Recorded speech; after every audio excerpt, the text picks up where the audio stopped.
All right, I think we're on the internet. Hello, internet. Hopefully this is working. Welcome to the game, brought to you by Dungeon Studios. I'm your host, Grom, the grumpiest of the old man Merwins, joined by a new host, guest and friend.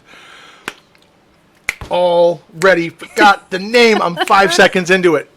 Get her? Get Fired. it? Get her, right? Giddis. Oh, it's like... Okay, I'll remember that now. Giddis. Welcome, Giddis, to the internet. You can say hi to our Zeros of fans. Hey. And welcome to anyone listening now at home, in your car, or wherever you check out our show. We thank you for being here. This is the point normally where I would say that we are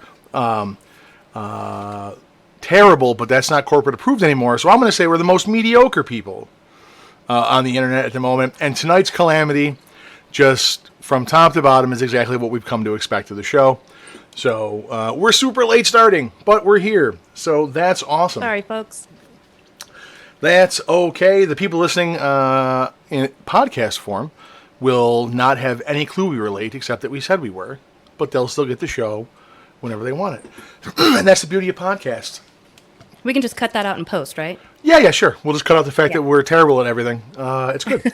I'm the editor, too, so that's not going to go well. But we'll try. Who knows? Whatever. But yeah, sadly, the doctor is not going to be with us this evening.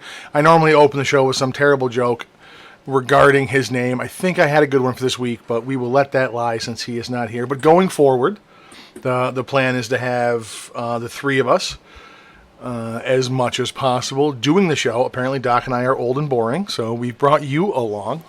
Well, that was nice of you. It was nice. I think the actual conversation was we're ugly and you're not. So, look, I'll take the views however I can get them.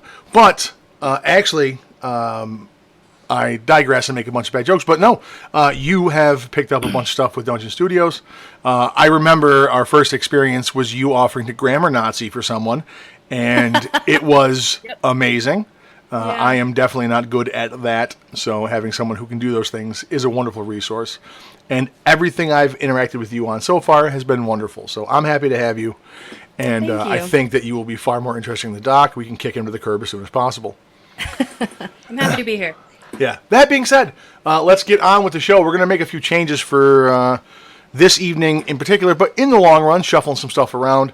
One of the things that we're going to do is get rid of this obnoxious, shameless plug at the beginning. So I'm going to say one short thing, and then Giddis, you can discuss what you actually do at Dungeon Studios now. You have a shiny title and assignment that you are working on. I'm very excited about. So all I'll say is like, share, and subscribe. Check us out on our website, dungeonstudios.co. Join our Discord, and then track us down on all of our socials.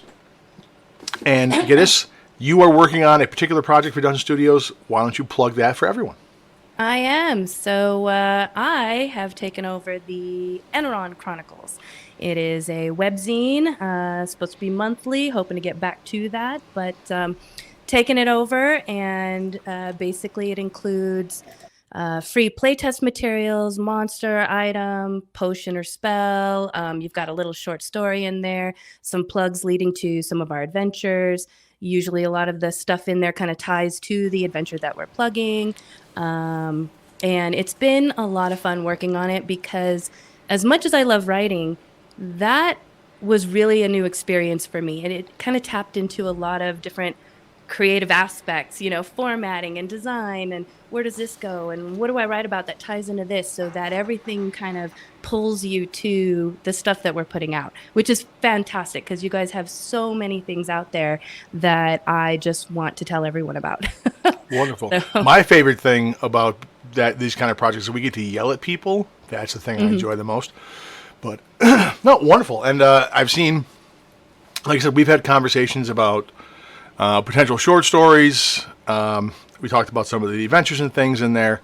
And yeah, I look forward to that, getting back to the monthly routine as well.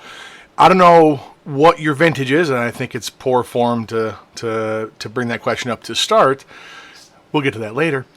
Okay. But I remember getting a subscription when I was a young nerd to Dungeon and to Dragon magazine, and it was the most awesome thing ever to get that every month. Yeah. And I would go through there, and between the artwork and the content, it was just such an imagination driver and such a cool thing to get. And now, obviously, we don't get those things in the mail anymore, but to have You're it right. digitally, something to look forward to, I think that's a great resource to have. Because one of the things about the hobby is that it's really a deep kind of, I guess lifestyle is not maybe exactly the correct word, but there's so many different aspects. There's always something to engage in. I heard you are a modeler and mini painter. I wouldn't say that I'm a painter. I really actually am not a good painter. Okay. I like making the terrain. I like making the minis. Painting them really ends up being like the low on my priority list. Okay. If I could just hire someone to paint for me, that would be the best thing. So do you have a gray pile of shame somewhere? Is that what you're saying? Like Yes, minis I have you've a hoarded? large Okay. gray pile of shame, and I have a hot wire cutter that's just sitting there that has a bunch of pieces next to it. Nice. Yeah. Yeah. I haven't been able to craft anything in a minute, but I have some samples, and since you can see me, and the people can see me, I was going to show some stuff. I was waiting to snag you to join us from home so I could have you show me things because I'm super nerdy about this. I know. I can't wait to show you guys the stuff. So I am in a different location tonight than I would normally be. Behind me, you would normally see a bunch of minis and things that I've created, but instead we have just use your imagination. Yep. Imagine it's There's a cool dragon over nerd here. space. Okay, awesome. Yeah. See, I have cool stuff behind me too, but corporate says I have to have this banner behind me so you can't see all of my cool nerdy stuff. It makes me very sad. What are you gonna do though? But well, really quick because I'm a nerd. I apologize for anyone listening that can't see, but let me show you. So I have let's see, just some of my little highlights at hand. So trees. Oh, you made those? Yes. Nice. Very very nerdy. And then minis don't show up on camera very well, but I love it. The nerdy thing is like, I made trees. What did you make? yeah. Oh yeah. Wait, hang on. We got a really good hill back here. We got the Yeah, there you go. Yeah. Yep. Flopped and everything. Yeah, I have old minis up here. I don't have any new ones that are good. I actually have been painting for a lot of years, and have been working on it for a while. So I've gotten better. I'm on to new techniques. But they don't show up well on my crappy camera. So maybe next week I'll have a good camera and I'll have a modern mini I can show. But anyways, Doc brought it up. He goes, yeah, maybe we could talk about that. I'm like, dude, let me tell you something. Literally nobody on the planet wants to listen to us geek out about making like scenery and terrain on a podcast because they can't see any They of can't it. see it. Yeah, that's right. You're right. Even I, and I love this stuff. Even I would be like, I'm not listening to this. I gotta watch it happen. So, but anyways, so welcome though. I'm looking forward to, like I said, the Enron Chronicle. It's good stuff, and people can get it from the website, and really should check it out. Also, get with us on our Discord because obviously you can chat with us. Have access to the creators and whatnot, and maybe become a creator yourself. So, with that being said, I'm now going to put you on the spot. Well, close to it. Let me back up a step. We do Nerd Cred on here for all of our guests. Me and Doc did ours in the very first episode, and we really haven't bored anyone with it since. I will give you the abridged version of mine, and then you can go as long as you want about yours. So for I love me. it. Yeah, so for me, I stumbled into, I was always a fan of Star Wars and comic books and everything as a kid. I stumbled into fantasy right around middle school, found the Dragons of Winter's Night, the second book in the Dragonlance trilogy. And I was familiar with The Hobbit from before, but I found that book, and I was hooked, so I had to find them all. And that started me on the path of nerddom, and then I ran into kids in middle school that played D&D, and the rest is me wasting all of my life and time doing nerdy shit. From that point on, always wanted to be a writer. Learned that I'm not good at that, but I do like to tell stories. That is kind of the thing I do, which is the big payoff for me as a DM. And then I've engaged in all facets of nerddom since the late '80s. So D&D, video games, all the RPG stuff, Magic, The Gathering, which I complain about endlessly because they've ruined it. And then I got into Warhammer, miniature painting, terrain making, and I run weekly games. Now I've taught a lot of people. I've mellowed out in my old age, so I try to teach people the game and get new people into it, and get the DMs up to speed. One of the things I like to throw out there, I call them day one DM tips. Not an official segment in the show, but something I like to bring up whenever I can. So that's mine in under 2 minutes, I think. Try to keep Wow. myself on a timer. I So would love what to is your? dig into that at some point. Oh yeah, there's a lot of creamy nougat in there behind the ugly, grumpy shell. So Yeah. what is your nerd story? Go as long as you want, as deep as you want. Man. Tell us how you got here. All right. Well, I would say that if I had access to all the things, I probably would have started my nerd journey a little bit earlier in my life, but kind of grew up in a Christian household. It was one of those things where it was like Scooby Doo. I don't know if you can watch that. Like it was a little hard, and so I really wasn't exposed to the fantasy type things for a Okay. while.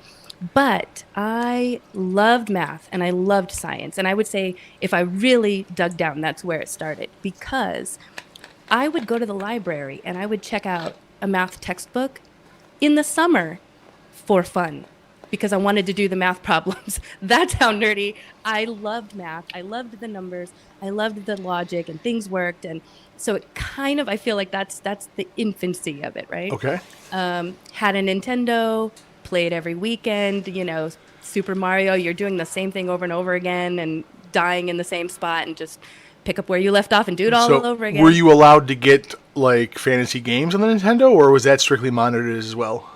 I wouldn't say that it was strictly monitored, but I do remember just there were certain things that I wanted that I really had to kind of creatively rationalize if I wanted them and they didn't want me to have it. Um, but Super Mario was approved, so I Okay. had that. I remember my dad had gotten like a really old computer, DOS system, and I had King's Quest. And I think that was where I really got exposed to like the RPG type of game. And you've heard of it, you've played it, I'm Of sure. course, of course. Okay, so I that would. was I'm old enough. I don't mean to cut. I'm old enough that I would have to get my parents to take me to the public library to get to go get the 5.25 inch floppy to use on their computer because yep, we didn't have one. yeah, those floppies, man. Yep. So that was probably my early young life. High school, got into Magic the Gathering as well. I don't know if I'm kicking myself now, but I had boxes of cards that I had kept from high school that when my sons got old enough and got into it, I kind of started passing it down to them because they wanted to play. And so I don't really, my collection isn't as big as it used to be, but I still have some that I've held for myself just in case. Okay. But at 15, I ran away from home. And so that made getting into things kind of hard, right? Because now Right. it's just, I'm in survival mode. I put myself back into high school. I had a friend of a friend she was only 7 years older than me. So think about it. It's pretty much like a 22-year-old raising a 15-year-old. Helped me get back into high school. And at 17, I became a mom. And at the time I wasn't single, but I became a single mom, right? At some point, very young single mom. So D&D, not high on the priority list, but I still was hearing people talk about it. I was fascinated. I wanted to try it, but I just really didn't have the bandwidth to get into it. And it was probably about, I think it was shortly after 3.5 came out. And I want to say that was maybe 20-ish, 17 to 20 years ago. I'm not quite sure. But when 3.5 came out, I had a friend, one of my friends, kind of the forever DM in our group, who actually, let me back up. It wasn't him. It was a female friend, the only female friend I had who played D&D. It was And 24 years ago. I was doing was the it? math in my head. Yeah. Okay. Continue on. I got a bunch of funny shit to tell you when you're done. I don't want to interrupt your Time flow. flies. So yeah, I had a female friend who said, "Hey, I'm playing this game. You want to try it?" I'm like, "I've been wanting to try it. Now I have an in. Let's go." And so started that in 3.5. And again, young mom, single life. So it only lasted for a few years before I kind of had to drop it and say, well, I'll come back to this another time. But I loved it. So being a single mom, I'm stuck with what I can do at home, video games. Final Fantasy VII was my lifeline, and I have probably played that through about, I don't know, 10 times at least, from start to finish, trying to collect everything. It's just, I don't get tired of it. And then when the internet kind of became widely available to everyone, MMORPGs like Ultima Online. You were a That was a big Momo one. nerd. Yeah, I was an Ultima Online. Oh, Okay. so here's the thing. At that time, when I was into Ultima Online, I was living in a house like the real world on MTV, right? I was living in a house that was two couples, two kids. One of the couples had a kid. I had a kid, and then my friend on the couch, who I'm now married to, but at the time he was my friend on the couch, always there. And I would call him and be like, "Hey, come on over. I'm gonna make ingots for 5 hours. Like that's fun." And he would come over and watch me make ingots for 5 hours. I should have picked up on the hint, but I didn't until later. But so yeah, I made ingots forever in Ultima Online and loved that. And then shortly after that, I became a really big Chris Hardwick fan. I loved watching At Midnight. I loved listening to the Nerdist podcast.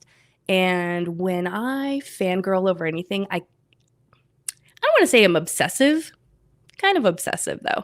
So I will go to all the social medias and just dig and dig. And I want to see this video and I want to know what your life was like 20 years ago. Tell me, feed me. And so I started finding these YouTube videos of Chris Hardwick doing a short campaign called Force Grey.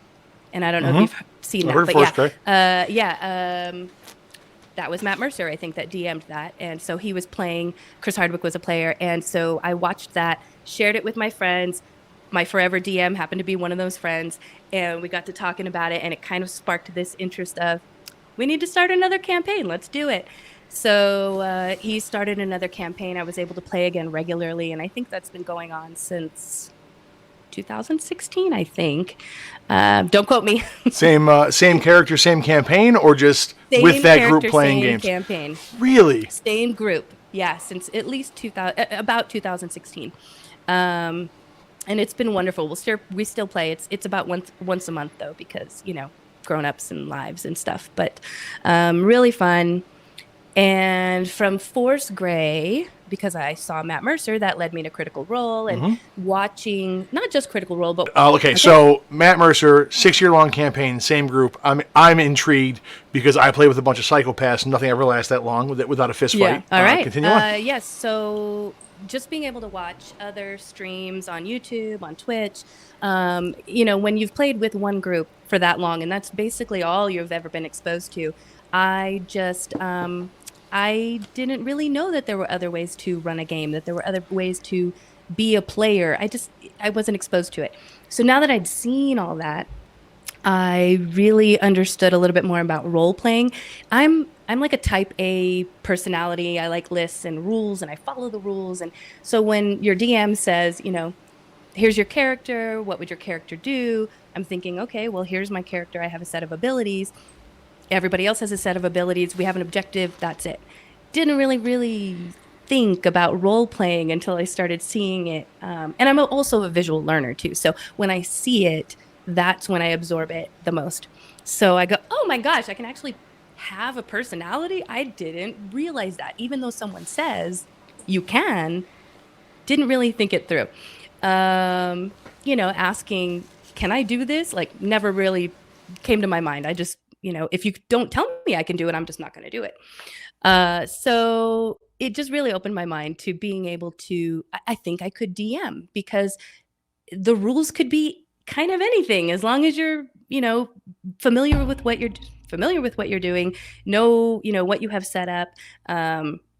So I gained a little confidence and thought, I'm going to create a world, which maybe, I don't know if that was like too much. Maybe I should have started with a module, right? But I also have a no. Once you walk down the dark path, once you turn to the dark side, forever will it haunt your destiny. What, modules? Yes. Well, it's not modules. That's incorrect. It's pre-created content. Is my opinion. If you think that's what like you said, if you think that's what you have to do, yeah, people get into that, and I think they get trapped by it. Mm-hmm. So, continue. Anyways, yeah. So for me, if anyone knows me, I am notorious for having a horrible memory, just horrible. So with that, and also kind of having a pet peeve of people waiting on me for info, for stats, for anything, I just decided to go straight into homebrew because if it's in my head, the details are in my head, I created it, I have complete autonomy to change anything on the fly. I mean, it it was just the better route for me. So I dove headfirst into a homebrew world that I created. And I used my 8-year-old son at the time because he's not intimidating. And I just said, here, we're going to try this because you're interested. Let's do it. And he was hooked. I was hooked. And from there, I just created a large campaign, invited some folks to play. My husband's a player. My best friend's a player. I have family members that are players. And really have gotten into that. I think we've been doing that now since I want to say it was 2018, maybe early 2019. There's Okay. that horrible memory because I don't know. You asked me how long I've been married to my husband. I don't even know. I mean, it's a long time. But so, As my wife would say, it's too long. Whatever the yeah, number is, it's just too long. it's somewhere around there. It's long enough, right? Yep. So So let's see. So I started DMing, and that's where I'm at right now. That game's still going on as well. But that's almost wrapping up. I probably have about 10 sessions ish, unless they kind of sidetrack and do a shopping episode or something. That's the goal. I hate And shopping episodes. yeah, right. And I'm just going to sidetrack off this real quick because my son, who was 8 at the time, of all my players, he created the most tragic backstory with a son and a wife who died, and he went mad from it. And I'm looking at him like, what? Where did you get this from? And so I know he's not listening to. I hope he's not listening to this. Um, Yeah, you got to check yourself for spoilers if we talk about your games because Right. you never know. But I just said, as his mom, I'm like, no, you're not having a sad ending. You're gonna have a happy ending. But that's all I'm gonna say. Okay. But anyway, so been DMing that, and then kind of on the sidelines of that for the last 8 years, I have been trying to become a published author because it was something I always wanted to do as a kid. I I had notes and pictures and things that I kept in a little Pendaflex, which I still have to this day, and constantly wrote. I went to creative workshops as a kid, but young single mom, like I need to do something that makes money, and so I did not write. But in my adult life, I said, yeah, I got time to do this. I'm going to do it. And so I started submitting, and I did get a story published. Nice. Thank you, Scout Media. You can go to scoutmediabooksmusic.com. It is a short story in anthology series called An Election of Words. It's kind of a trippy, dark sci-fi kind of story that features a young little girl who attends her grandfather's funeral and learns some really devastating things about herself. I'll just leave it at that. But great short story. They loved it, and I have continued to submit to them and others. But in the meantime, while that's happening, I had seen a posting for Dungeon Studios, and I thought, well, I love writing, I love D&D. Merge the two, and I have the perfect job that I will do for the rest of my life. And so I submitted, and they loved my stuff, and here we are. I'm now working on the Eneron Chronicles. That is wonderful. It is really hard. So, you mentioned before we were chatting offline, you're a talker, and I am. I'm a talker. It is so hard to not be like, Not oh, to I want to say say a thing. Yeah. So that's why I'm like, we can do it now, right? Oh, 100%. I have a whole list. That's what I was doing, by the way. For anybody that's looking at it, like, what the hell is he doing? I'm like, I forgot to have a notepad next to me. So I'm desperately looking for something to write without trying to get off camera and move too much. So Yeah. I'm now making a note, and I have on the back of an envelope, so I have a list of stuff. Because Yeah. my memory is weird. So I have a useless superpower, and that is to memorize movies like one time through. So I rarely, Okay. with the exception of the classics, I rarely will rewatch anything because like I know I just remember it. But if you ask me like what I did yesterday or what my wife said to me 5 seconds ago, I don't know. But as I've gotten older, I've gotten to the point now where I need to do notes. because I have a really good idea, and then you can't recall it. So I'm going to run through these in the order I scribbled them down desperately as we were going. So I'm with you. I'm with you on the whole Magic thing. You should definitely get those cards back from your kids and check if they're worth money before they ruin them. I was like semi-pro player, traveled around and never quite made the cut. But I bought and sold into the game like 3 or 4 times over the years. And I financed my move from Syracuse to Buffalo, selling off my collection for the final time. I have a handful of things I kept for myself. But my favorite story is, if only I had known. Game first started, the very first tournament in Syracuse. Being a talker, I like to trade cards with people because I was always good at that. And my friend's older brother goes, hey, I'm looking for this card, Black Lotus. If you find one, I'll trade you whatever you want for it. Really? I'm like, well, I need to get this card. He goes, yeah, I'll give you 4 of them for it. I'm like, sweet. Oh, so I go, I owned a Black Lotus for about 15 seconds. I go, I trade, I get a kid, I find a kid who has one. I convince him to trade me Basalt Monolith, which gives you 3 mana every turn when you have it untapped, for the Lotus, which is like 3 mana once. That's garbage. And then I traded it for 4 regrowths because I was so happy to do that. And now I could have sold the Black Lotus to pay off my house, and the same 4 regrowths might be worth $20. So yeah, yep, man. yeah. I remember hearing about the Black Lotus, and I went through my cards going, pretty sure I had one. I couldn't find it, but then by then my oldest was in the Navy and had taken some boxes. Yep. And I had never heard from him if he found one. So maybe he did. I don't know. Who knows? Yeah, there's a bunch of stuff that's like that. So I was checking the little bit of stuff that I have, and I'm like, oh, I got these shiny Deepwood elves with like the goth chick on them. I'm old. This is from the dark. It's like 96, and I'm like, they're like $75 a piece. I'm like, that's awesome. I'm not going to get rid of them, but that's awesome. So yeah, but yeah, I know I owned everything that was worth money. I owned the only card I never owned the blue ones, Time Walk, Ancestral Recall, and Time Twister, which I never owned those, but all the lands, every other high dollar card I owned at one point, sometimes in multiples. And like I said, I went to Gen Con twice, just sold cards to go. I moved to Buffalo, sold my collection to go, and whatnot. Okay, let me check off MTG. Moving on to homebrew, I'm with you 1,000%. It's in your mind. You created it. You don't have to worry about it being something you don't like. And you have that flexibility. And if you like to write, I was always a writer, or try to be a writer. I don't technically have the love of words I think that's needed, but I like to tell stories. So DMing was kind of a natural fit, and I quickly became the forever DM in my group.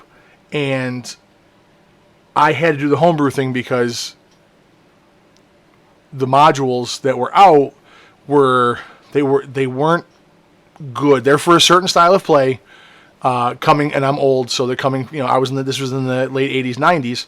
They're coming from the original kind of '70s style of the game, which is our topic for tonight, by the way. DM vintage, as I will call it.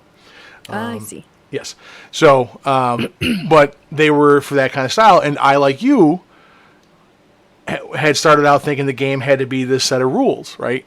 And I run into it with new problems. This is day one DM tip with new players, where they're like, well, what can I do? And you go, you can do anything you want. And some people, they can't, the gears won't move on it. They grind. Right. Because like, well, no, I have this sheet and it's got things. So what I can do must be on this piece of paper. Like, well, yes and no. Yes, you can do what's on that piece of paper.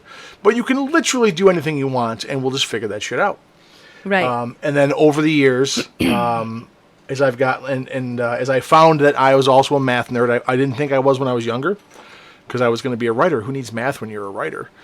I have become more and more mechanically inclined, and much more of a math nerd, and that's where I'm at now. Is where I'm like, okay, I got all the fluffy stuff down. I think I'm a unrepentant, egotistical narcissist, so I apologize in advance, but I got that stuff down, and now I'm like, well, this rule kind of sucks. We fix this. Let's tweak that. I'm one of those people. Yeah, which everybody hates. It's very frustrating, by the way. 6 years, that's an amazing length for a campaign. Like I said, I play with Psychopaths. If you've listened to the podcast before, you'll hear a bunch of horror stories. Yeah, I did try to go through some of them. Yeah, and I have more that I haven't told to change the names and protect the innocent kind of thing. Yeah. But just disasters after disasters with the people I play with, because my gaming group at home, fans of fantasy, but at the core, they were either old school players back when it was just a Slaughterfest, or they were like they're competitive gamer type people. So for them, they try to win D&D. I have a whole line of topics discussion about that. I'll spare you for the time being. So, but good job on the 6 years. That is a great experience. I've had one campaign that lasted 2 years. I'm year and a half into the other one with the same groups. So that was that for me was amazing, because the only thing I had finished one long campaign in high school of a couple of years with my friends, but everything else was just train wreck after train wreck, kind of like my dating life. So now you mentioned Sorry. It's one of those. No, I laugh because it depends on how often you play, right? I mean, if you make a 2-year long campaign, but you're playing every week, that's probably more than how much we played in 6 years. I don't know, like, because we play once a month. So once a month, okay. I'm not doing the math in my head right now. It's 72 sessions, by the way. Speaking of problems that I have. I got a lot. Let me tell you. I have a new player in my home group, and I have to like chew on my finger so that I don't spit out the numbers that like he's needs to do. Like, oh, it's +6, +4, because I need him to learn it. And I'm just like, it's +7. Just fucking roll the dice. And I feel terrible. And I've done it a couple times. I couldn't help myself. I feel terrible about it. Homebrew and the RP stuff. That is. Isn't that a great feeling when you realize, like, wait a second, like, and then your mind just goes, because you're like all the stuff.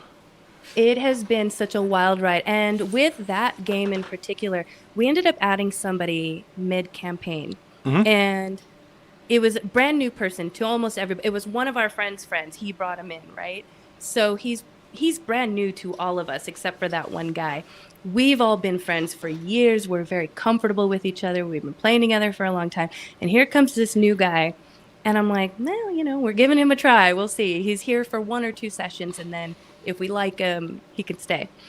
And he comes in and just blew us all away with his role playing. Just like, I didn't even see him. I could see his character. And my brain says, my character, that's her mentor now. That's the person that she respects. She's getting over there. She's attaching herself to him. And when his character kind of left for a bit, because we were trying out a few people to see, like, we need an extra player. Let's pull a few people in. It was unanimous. We were like, we need that guy back. Bring him back. Because he just kind of elevated our role play to a level that we never had. And now it's just unreal. I mean, to the point where I think if they're listening tonight, they're going to laugh. But me and him kind of get into some arguments, and I feel like they kind of get up and want to leave the table, like mom and dad are fighting. And they just kind of leave because we're role playing off of each other pretty hard. But it's so much fun. I never knew that was a thing until it was a thing for me. Yeah, we like I said, when we started out, this is one of the notes I have. When we started out, this is probably why I'm anti module being like the only thing you do, and I've complained about it with Wizards of the Coast and the campaign book that they put out. I get the idea behind it, but again, I think a lot of people's experience is they buy the book and you have to go through the book, and it's better than nothing. And it's certainly not a bad way to play. You can play however you want, have fun however you want. But I do think that, like you said, there's elements of the game that those books don't quite address, and some people kind of miss out on. But when we started, I had no idea what was going on. It was like you. That's where I was going with this. Like you, I had crazy parents who thought that everyone was a pedophile and they were all going to kidnap me, because clearly the pedophiles cruising around in the candy van want to grab the 6'1", 240-pound 10-year-old. I'm definitely high on their list of people that they want. Nobody wants to kidnap me. Yeah. Nobody. No, not now, not then, not ever. But she thought that way. Even when I'm like, hey, I'm going to this guy's, I'm going to my friend's cousin's house with his brothers and my friend. Well, who's going to be there? Don't go anywhere. Like, Yeah. I'm going to play this game. Like, what are you talking about? But I wasn't allowed to get anything for the longest time because it's like Satanic Panic, 80s kind of stuff. Exactly. I bought my first set of dice from my friend's, one of my best friend's older brother, like I was buying drugs. He came over. I slipped Back him like alley deal. I slipped him like $3 when my mom wasn't home, and I got the little bag of dice. And I have one dice left from that. It's an orange D20. I've told stories about it. They're man. epic. They're legendary.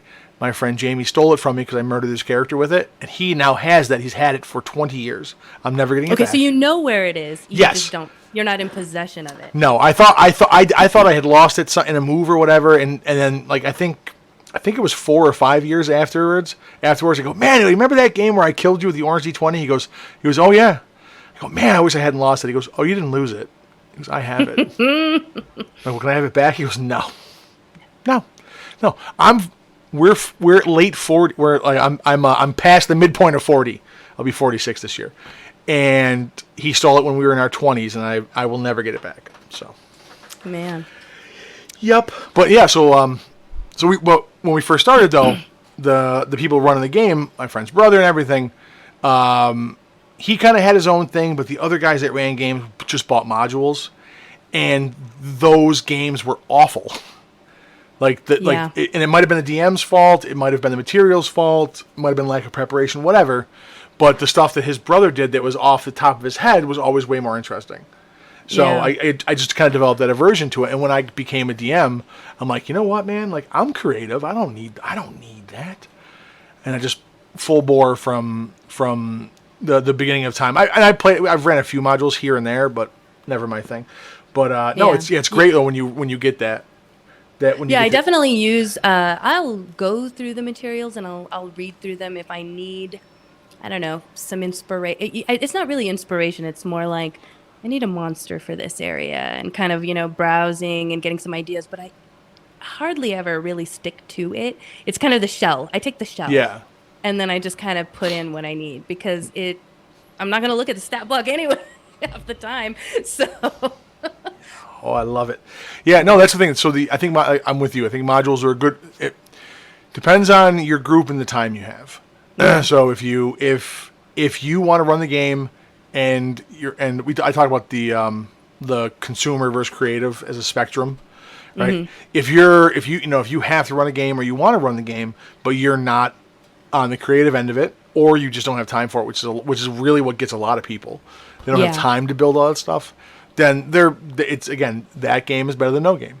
And I'm wondering about that though because that's how it was sold to me. Modules save you time. You can insert this anywhere into your game, right? But you have to sit down and read that thing from front to back to prepare yourself. That's time I don't have. I love writing and I love reading, but it's all audiobook because I don't have time to sit and read. I will take in what I can while I'm on the go. So unless they had them in audiobook format, I'm not really understanding how it saves time. Maybe. Well, I think so. Here's the thing. So this was my experience with them, and I think a lot of people probably run them this way. Is you read the first like 2 pages, which is hey, here's what's going on, and then after that, you just go section by section. You haven't prepared any of them. You just read them right there at the table, and that creates the really hard railroad for people because they can't deviate because first of all they don't know what's coming up, so they can't skip a section because they have no idea what's going on, and they just have to stick to it. And I think a lot of people learn to play that way, where they and like your experience, like you didn't, not that your friend's game was bad or anything, but you didn't know that there was this other way to play. Right, it's just a lack of exposure. Yeah. I think a lot of people get kind of stuck into that. Unfortunately, so so your son I can't believe that. So really, okay, maybe now again lack of exposure because I only know my DM and I DM, and then there's the people I see on the internet, but at least in person. But that's really what people do. They just read like a couple pages of a module and go, "It's up to fate." Like that's what they do. Yeah. Okay. Yeah, I'll give you a story. So when we bought, so when I was young, I'm a huge Dragonlance fan. This is going to come up in the later topic about generations and settings. So my friend bought all the modules to run the game, right? And this is my friend's older brother, who, by the way, had his own homebrew stuff that we started with. But we're like, oh, we're gonna do this. Won't it be cool? We're gonna play out the Dragonlance saga. Awesome. And we got into it, and we had to change a few things because nobody wanted to be Gold Moon because she's dumb. So tweaked a few things there, whatever. But then everything had to happen the same way. And anytime we're like, oh, I'll try to do this. Like, no, you can't do that. You know, like I don't know if you're familiar with the books at all. Some degree. Well, spoilers. Bad memory. Yeah, spoilers. There's the scene where the staff gets revealed in the Inn of the Last Home. And it's right in the book. Fu Master Toad shows up, High Seeker Hedrick shows up. High Seeker Hedrick shows up, I think is his name. And starts with a bunch of hobgoblins and starts like punking people in the inn. And we never got past that part because people wanted to do things that weren't what happened in the story. Right. And he didn't have any way to deal with that. And everything kind of broke down. And then, hilariously, I've told the story before, my friend, who was the youngest, was playing a paladin who had the staff. His other brother goes, I know where the staff is. He has it! And then betrays his brother right there. Oh, man. Which leads inevitably to my friend who was young, who I was 13, he was 9 at the time, crying his eyes out because his brother just betrayed him to the dragon armies. And then his other brother who's running the game, huge argument. Then he murders the older brother's character, and that leads to a fist fight outside. And that was the last time we played the modules. So I see. These are my experiences. They're not typical. So like I said, you mentioned your son had the worst backstory. I started playing the game with a new group of people a few years ago, and there were 2 young kids that I was like, we'll teach them the game. They can hang out. They don't need to worry about the rules or anything.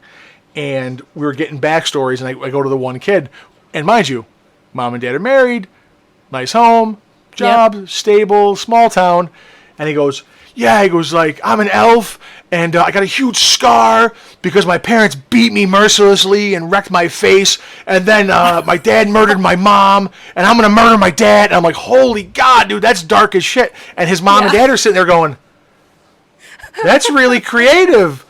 Where did you come up with that from? And you could see the horror on their faces. And I'm like, that's the darkest shit ever. Yeah, like that's the darkest shit ever. You know, that's how the kids are. Let's see. Like you said, you thought you could do it, you just did it. That's the best tip for anybody. Just run a game. It doesn't matter if you know the rules. It doesn't matter. You'll figure them out. Yeah, 100%. Exactly. You'll figure them out. One of the guys in my home group said something this week that I think is the best line to get somebody into the game I've ever heard. And he goes, I explained it to the new guy like this. I go, us sitting around a table, telling a story and joking around and hanging out, that's D&D. All them rules on your page, that's a different game. That's a different game. You'll learn that eventually. Don't worry about that. And I'm like, that is great. Yeah. It's kind of like a mini game within the game. Yeah. Yeah. It's like, here's the game. It's 2 games in one. One half is all this fun social stuff where we're going to have a good time and tell a story. And the other half is this miniature war game that you'll figure out eventually. That's kind of, I guess subconsciously, that's kind of how I trick people into playing with me too.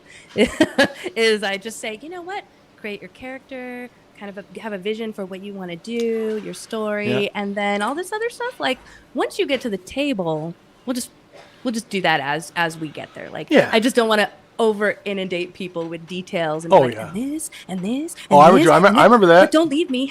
I remember that being back in the day when it's like, all right, here's the book, read it, and we're gonna make characters for 17 hours the next time we get together, and you're like, oh my God. Which, if you're a math nerd, it's fine because I like trying to break games, so I didn't mind that too much. But other people, they can't, just turns them right off. Turns them as right a player off. in 3.5, I remember the math was like, this is fascinating. I would never have wanted to DM 3.5 because again, memory and stat blocks and like no. Yeah, for me, 5e was a good thing that I could start DMing with 5e. I might be able to go back to 3.5 now, but Yeah, I'm a fan of the crunch. I like that kind of stuff. I like it to be outside of gameplay though. Like I want to have 100 tables and charts and rule books and things to pick stuff to build my character, and I want all of that I use between sessions when I level up to find the coolest thing I want to do, and then I don't want to touch that shit during the game because it's already on my sheet, it's already figured out, and we're done. I like that stuff. The last thing from what you said, or two things, sorry. Congratulations on getting something published. thank That you. is a wonderful accomplishment. I have not been able to crack that from a fantasy perspective. Like I did ad copy and I wrote for a newspaper and different stuff. So I've got stuff out there. Yeah. None of it terribly good, but so I've written quote unquote professionally before. I've never been able to get anything fantasy wise done. The old stuff I submitted sucked, and I wrote a book. I have a whole novel, which I Wow. inevitably will ask at some point in time if you want to read it. Please say no because I don't want to kill you. Do you want me to grammar Nazi? I don't. No. First of all, no. I don't want you to tear the eye. I was almost excited. Yeah, here's the thing. Let me explain it to you like this. You know the exorcism movies where like the person gets possessed and the next time you find them they've clawed their eyes out of their head. That's what happens if you try to grammar Nazi what I wrote because it's awful. Okay. Got it. I mean, I will send it to you and you can suffer if you want to do that. But Yeah, but I'll give it a read. okay. Well, so it took me. I wrote it. I had a couple people read it. I got good feedback, and then I started trying to edit it, and that's when I realized that I don't have that love of words. We're like, oh, how am I going to rewrite this sentence? I'm like, I told a story, and I don't want to do this. So it took me like 11 years to pull it off the shelf and start rewriting it because it needed to be part of it needed to be rewritten, and it fits and starts. Enough about me though. So the thing you didn't answer, and it relates to our topic tonight, is what do you like in your D&D games? I know you mentioned your short story is like dark sci-fi-ish fantasy, right? Yeah. Kind of thing. So what do you like as a theme and style for your D&D game though? For the game I run or for games I play in? I guess both. What do you like to run? What do you like to play? Okay, well, with playing, and it's probably a trope of some sort, but, being the young single mom, feel helpless, I mean, I've been playing this character for a while now, but I think I just really love gravitating towards the melee class and just being that badass female that will seek revenge and drink your blood. Like, I will do it. So, And so you're as a player, it's a lot of fun. all right. So you like the power fantasy aspect of it? Yeah. Okay. Yeah. All right. And, I mean, I also, with the role-playing side of it, I love having that tragic backstory of being able to kind of work through the helplessness and now seek revenge and just feel that anger. It's good. Have you seen the have you seen the it's on the internet as a meme, the tweets or group chat, I think it is, for the Critical Role guys where they're like, why does Marisha Ray's like, why does everybody have to have a terrible backstory? Yeah. And then they respond, he goes, because if we didn't, why would I go out adventuring? Like, hey, buddy, Why? do you want to leave your successful vineyard and your wonderful family to go kill dragons for the weekend? No, Yeah. I don't. So what kind of game do you like to run? What themes do you have in your game? What is it? High fantasy, low fantasy? It is very high fantasy. I did start with that kind of trope of, there used to be a lot of technology, high magic, and then, it's gone now. Why is it gone? There was some calamity. I have that. Now that I've done that, I realize like there's a lot of other things I could do with this. But I love the idea of being able to start the next campaign where there's some history there that my players can try to connect to. So I feel like I'm a little bit invested in it now. I got to make that work. But I have plans. I'm not going to talk about that yet because I'm sure they're listening. Yeah, don't spoil anything. Yeah. But so it's a very high fantasy world. But there are less gods. I kind of started with my concept. Do I talk about my concept? How deep am I going into this, or is that later? Look, you can talk about whatever you want to talk about. Corporate's Okay. not listening, and I don't care. Fire it up.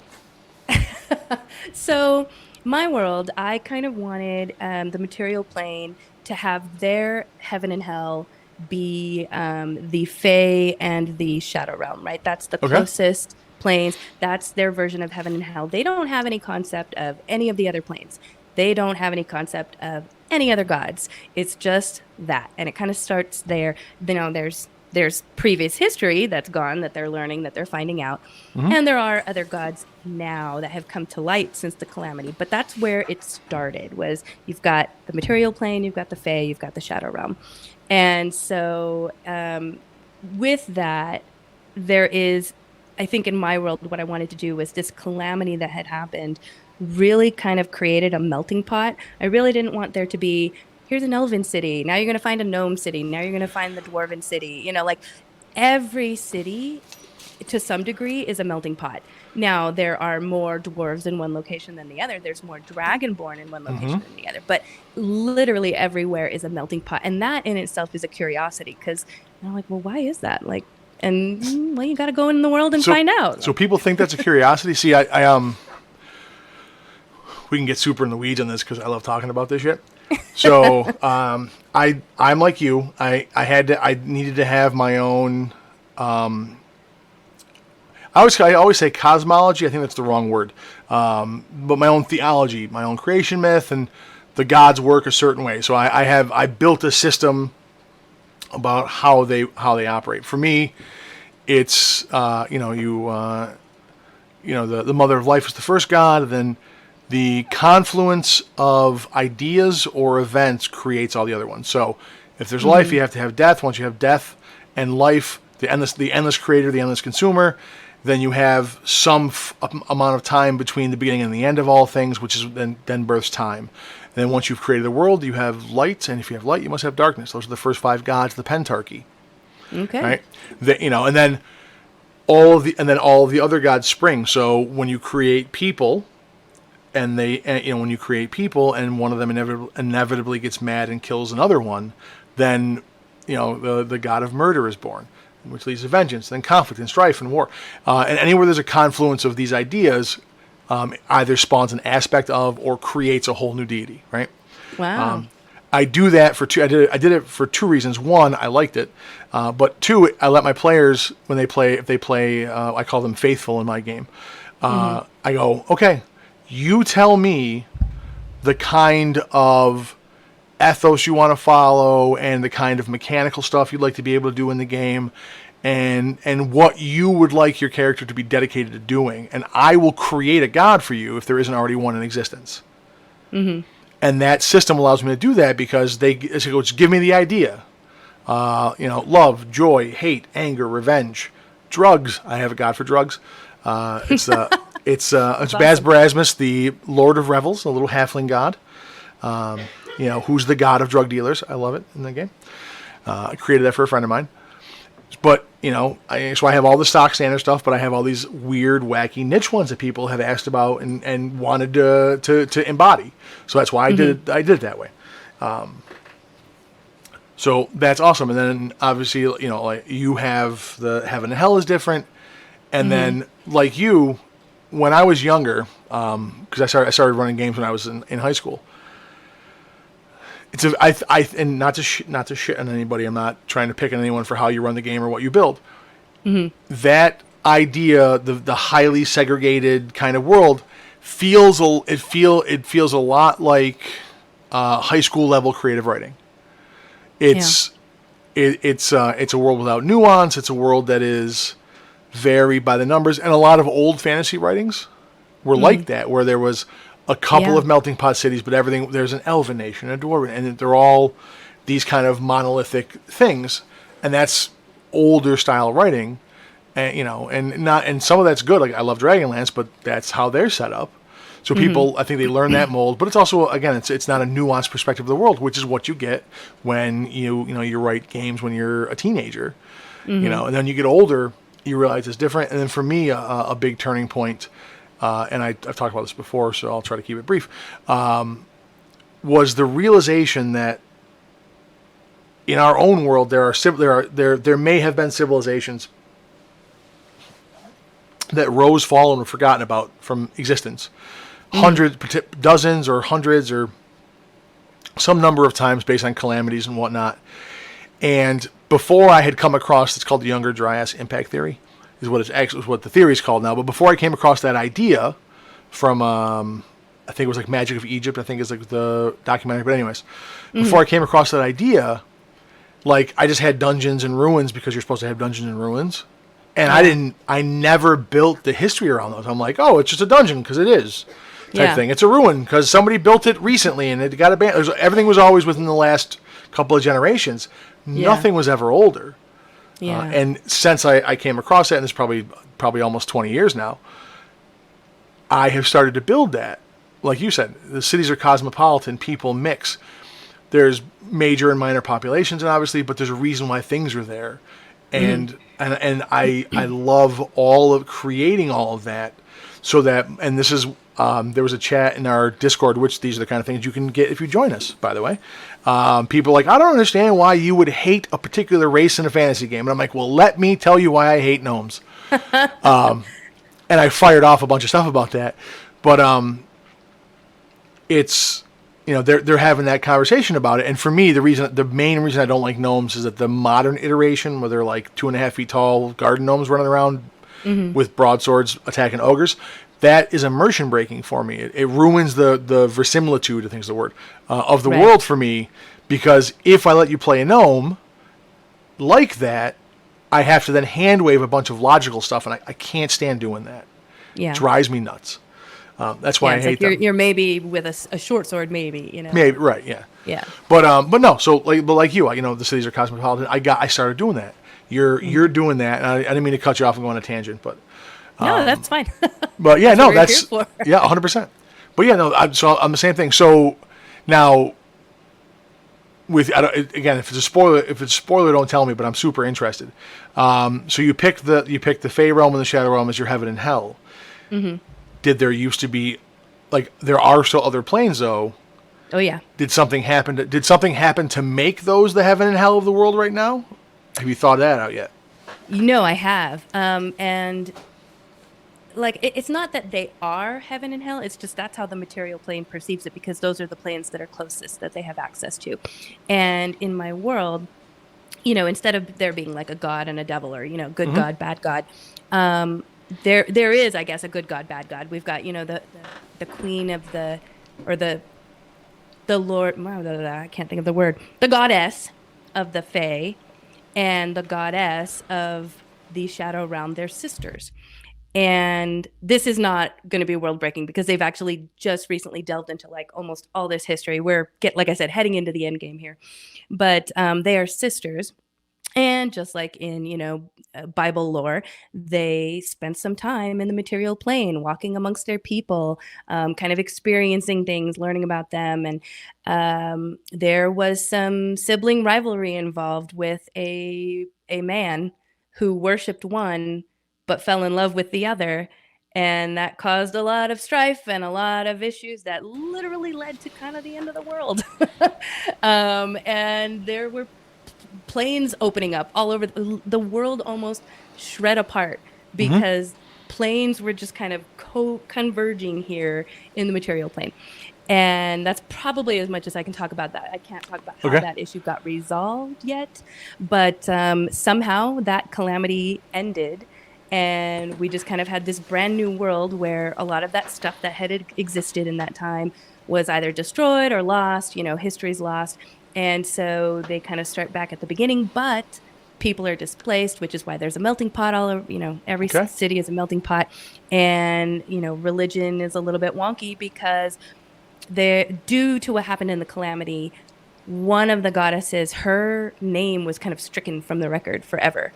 And so no one really knew about her and really didn't kind of know anything about the other one. So they were just kind of left, you know, floating with like no real gods. And what do we do now? And so that's kind of, you know, years after that. Now we pick up with my campaign and where it starts. And my son actually chose the goddess of the Fae as like, this is going to be my job, is I want people to know who she is again. And so became a cleric of a god that no one knows or has heard of. He can't really spread the word because people are like, who? Like you can't really preach to people who are like, why am I going to worship that? I have never heard of that Yep. before. So that's been a lot of fun. Oh, it's great. And yeah, so that's really where my world is at the moment. So let me ask you a question. So Yeah. as a player, are you what I would define myself as a lore whore, where you just want to learn and find all the things out? Like, as a player, do you get into that? I would say yes and no. I've learned, so I am the note taker of the group Okay. that I play in, right? We have a Word doc or a Google doc that we share so everyone can see it. And I kind of have another person who kind of backs up for me if I'm not paying attention, takes Okay. notes. But I find that I take the notes, but I'm also not absorbing what I'm writing down, the lore. I'll kind of remember keywords and I'll go, oh, yeah, yeah, yeah, that's in the notes. And I'll look it up to kind of, we're in a town and I know we're looking for this. And who's that person's name again? And I'll look it up. The other player, the one that we added mid campaign, we text all the time because he will somehow make these connections, even though he wasn't there in the beginning of the campaign.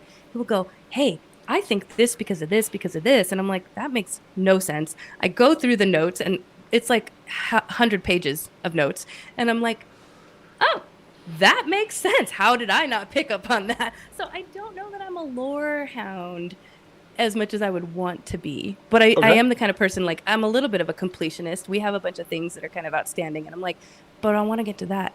Oh, this thing was supposed to happen like in 2 days. We need to finish this, this, and this so we can get there. That didn't happen. That thing happened without us. And I'm dying to know what happened.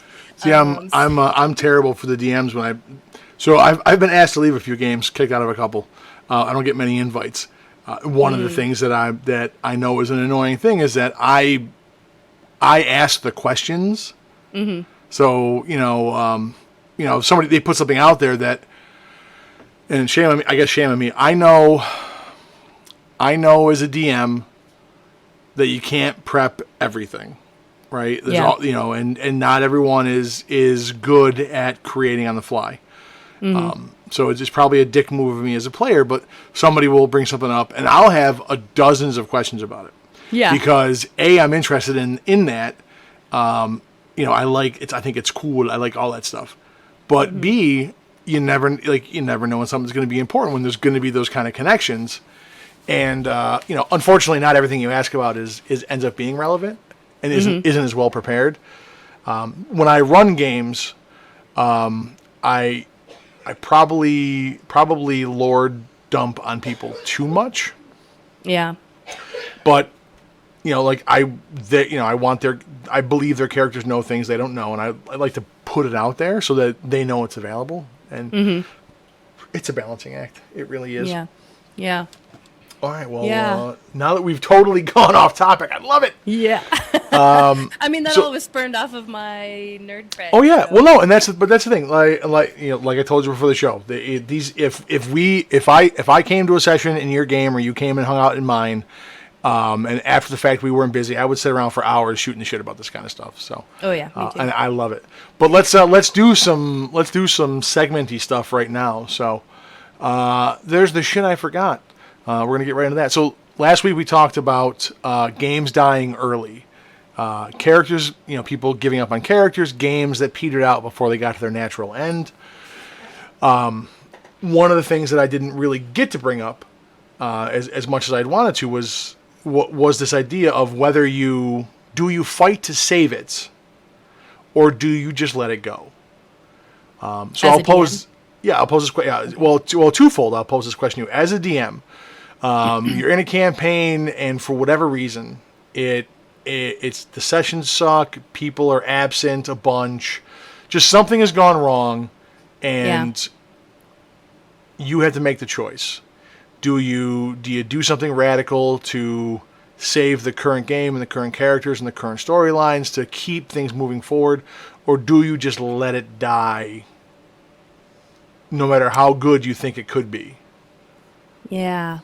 I have let games die. that has happened actually. And I think part of it was that it's timing, right? The game that I run, we play on a Sunday. It's Hmm. daytime because we're all, except for my son, old adults who, want to be able to eat dinner and go to bed early on a Sunday evening. So that timing works out great. It's easy to commit to.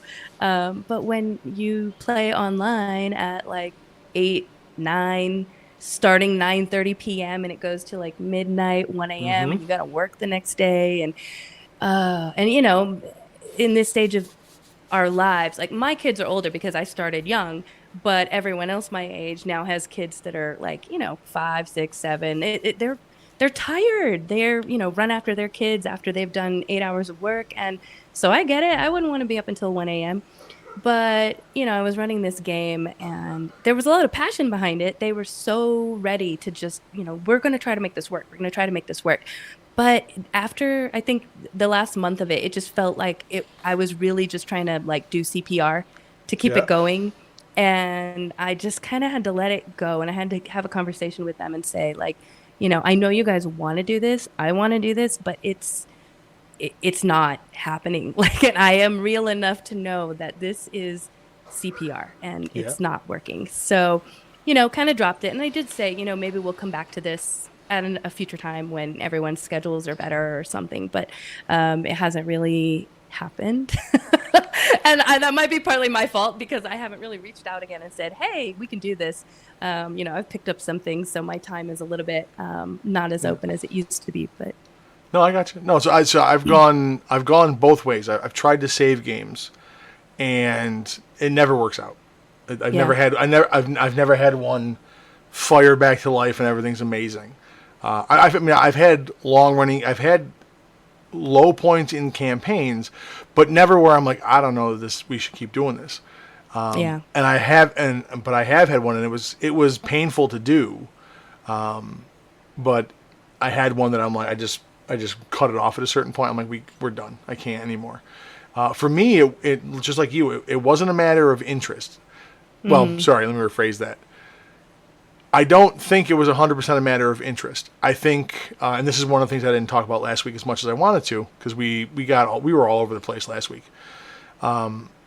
Is the idea that players are there for different reasons, and everyone's like you said, everyone's got a life. They're tired. They Hmm. got kids. You got work obligations and whatever.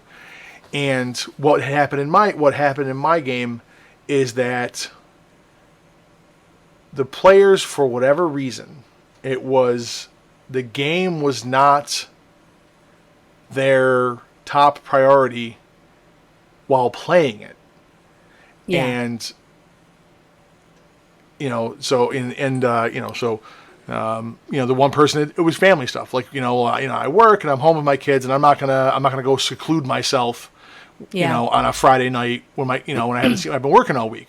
Awesome, and like, oh well, there's sports on. Well, I want to watch the game, but I don't want to not play D&D, so I'm gonna have it on in the background. Okay, well, you're not really playing, kind of thing. Yeah. You're just not. I would not be able to deal with that. Here's the one that crushed me though, and this is I get it. From a logical standpoint, I understand what the person was saying. So if I'm being generous about what they said, I get it from a logical, reasonable standpoint. Hmm. But from a nerd and emotional one, it was like it was the final straw, and it was something that I heard it, and I'm like, I cannot invest my time in you because this is your attitude, kind of thing. And they said, Hmm. and I said, look, like, I can't hear you guys. Can't hear me when I talk. I can't hear you guys when you talk. You know, I know you have an old shitty computer and whatnot, but at least here's a link. There's $12 for a good headset, and $5 for a splitter, so that you and your wife can have headphones on each and a mic each, so I can hear you guys. And then the response Hmm. was, I'm not gonna spend money to play D&D online. Oh, okay, so I'm supposed to invest countless hours of my life preparing a game that you say Right. you want to be a part of, and then when I ask you for the smallest thing, Hmm. you're like, nope, not going to do it. Okay. Now, like I said, from a rational standpoint, money's tight, and you don't have the disposable income to invest even $20 in something you do for fun. Okay, I Yeah. logically get that. I've been poor more often than not in my life, so I understand logically. But the flip side was, if you always want to start a new game, you always want to be involved, you always want to play, we always talk about it when we're not playing, and then I ask for this very little thing, like I'm sure you spend $20 on McDonald's during the course of the week. Mm-hmm. Skip the Big Mac for a week, please. Like, eat at home twice, Yeah. kind of thing. Some small sacrifice, is all I'm asking when I'm putting in, because I work, I have bills, and I have things I have to do. I have other things I'd like to do, but I put time in to produce a game for you. You can't Yeah. even come this far. I can't do it at that point. It doesn't make any sense. Yeah, All right, it let me just a- feels like an ultimate disrespect to me. So 100%. I'm teaching my son this because, like I said, he is the youngest player at the table, but he will kind of, if his character isn't involved in whatever's happening, Yep. his attention just kind They of fade, wanders. yep. And he'll maybe sit on the couch and get on his phone, and I'm like, hey, what are you doing? What's your character doing? Whoa. And I'm like, no. Yeah, what's your character doing? And not to be mean or call him out, but I want him to understand that Yeah. there needs to be a level of respect that you pay when you are at someone's table and that you're invested in the game. You're not off wandering. Now I also build breaks into my game so that if you need to check your phone or what, and it's not like I'm a phone Nazi where people can't pick up their phone, but your attention is focused on the game. Yep. No, I When dealt it with is- when it can be. so I dealt with that, and I didn't realize that it was a toxic trait, to use the term. Really? Yeah, so I didn't realize that when we were younger, and what I would get is I would let people slide, and they'd be like, well, I'm not involved in the scene, so I don't want to overhear anything that my character wouldn't know, or so. On one hand, yeah, not hearing things you shouldn't know to make sure you're not influenced or to maintain the surprise in the story, I totally get that. But this wasn't what was going on. What I had missed in all of the years that I was hearing that as the excuse, what I had missed was it. In this case, was a toxic trait because it, like you said, and this was not a person who was a child. This was an adult. I'm not involved right now, so I don't care about happens what to the anybody other else is party going members. on. Yeah. Yeah, I don't care that they're having fun. I'm not here for them. I only care about the parts that involve me. Right. And it's a disrespectful thing, and other characters should rotate the spotlight. Sometimes it's their story, sometimes it's your story, sometimes you share the story. Right. And you should support the other players by being there, because when you're not there, it tells them I don't give a shit about what you're doing. Yeah. And again, it's one thing if it's like this is a super secret conversation and you can't hear it type thing, and we go to another room or whatever. But Yeah. when it's just stuff that you're gonna you're gonna find out about, it's their moment, and you're like, whatever, I'm gonna go play on my phone or watch the game while you do your thing because I don't care. Like, you're just telling them you don't care about their involvement in the game. You're not there Right. to support them or encourage them and go, oh, that was fucking awesome. You miss all that stuff, Yeah. And it's like, what a dick move. Well, and I've even tried to point out to him, and I've tried to almost create it in the game to point out to him that there will be a moment where he's not paying attention and the rest of the players are trying to figure something out or what have you, and he has the thing that they need or he has the skill, the spell that they need, but he's not there and they don't know that he has that. So I have to kind of do the, hey, where you at? Where you at? What you doing? And I've tried to talk to him and said, do you know that thing that happened where you needed to get yourselves off the island over here? Like, you could have done it. You could have done it. And he's like, oh, you're right. And I said, yeah, but you gotta be here in the moment and think about that. And Yep. he's like, okay. So it's just teaching him, it is kind of a little bit of a skill to know how to be at a table and, Yeah. be Absolutely. with the party, be a team. Yeah, no, and the another big element of that too is bleh, lost my train of thought there for a second. God damn it. Like you were saying, if you're not engaged in what's going on, who's to say that you wouldn't have the idea that would solve the problem? Yeah. Or that you can be thinking about what you're gonna what you're gonna do, how you're gonna be involved, and then this is what I was gonna say originally. I have another problem too, where people complain about not feeling engaged or involved in the game, and then when you try to, to rotate the spotlight to them, when you try to give them an arc or try to give them something to do, and they're like, "What are we doing?" Yeah, what are we doing? They don't, or they don't do anything with it, or they're like you said, like they're on their phone. You're like, all right, I just. Yeah. So terrible. Now, to be fair, I will be fair because I feel like I can hear my DM screaming at me if he's listening to this. But when I was playing, there was a very heavy moment for my character that was happening. And I was so entrenched in writing the notes and the details because there was something that was happening and I knew it was a big thing. I had no connection. I had no realization that it was happening to me. And he was like, hey, are you here? And I'm like, yeah. Oh, so you kind of got lost in the moment?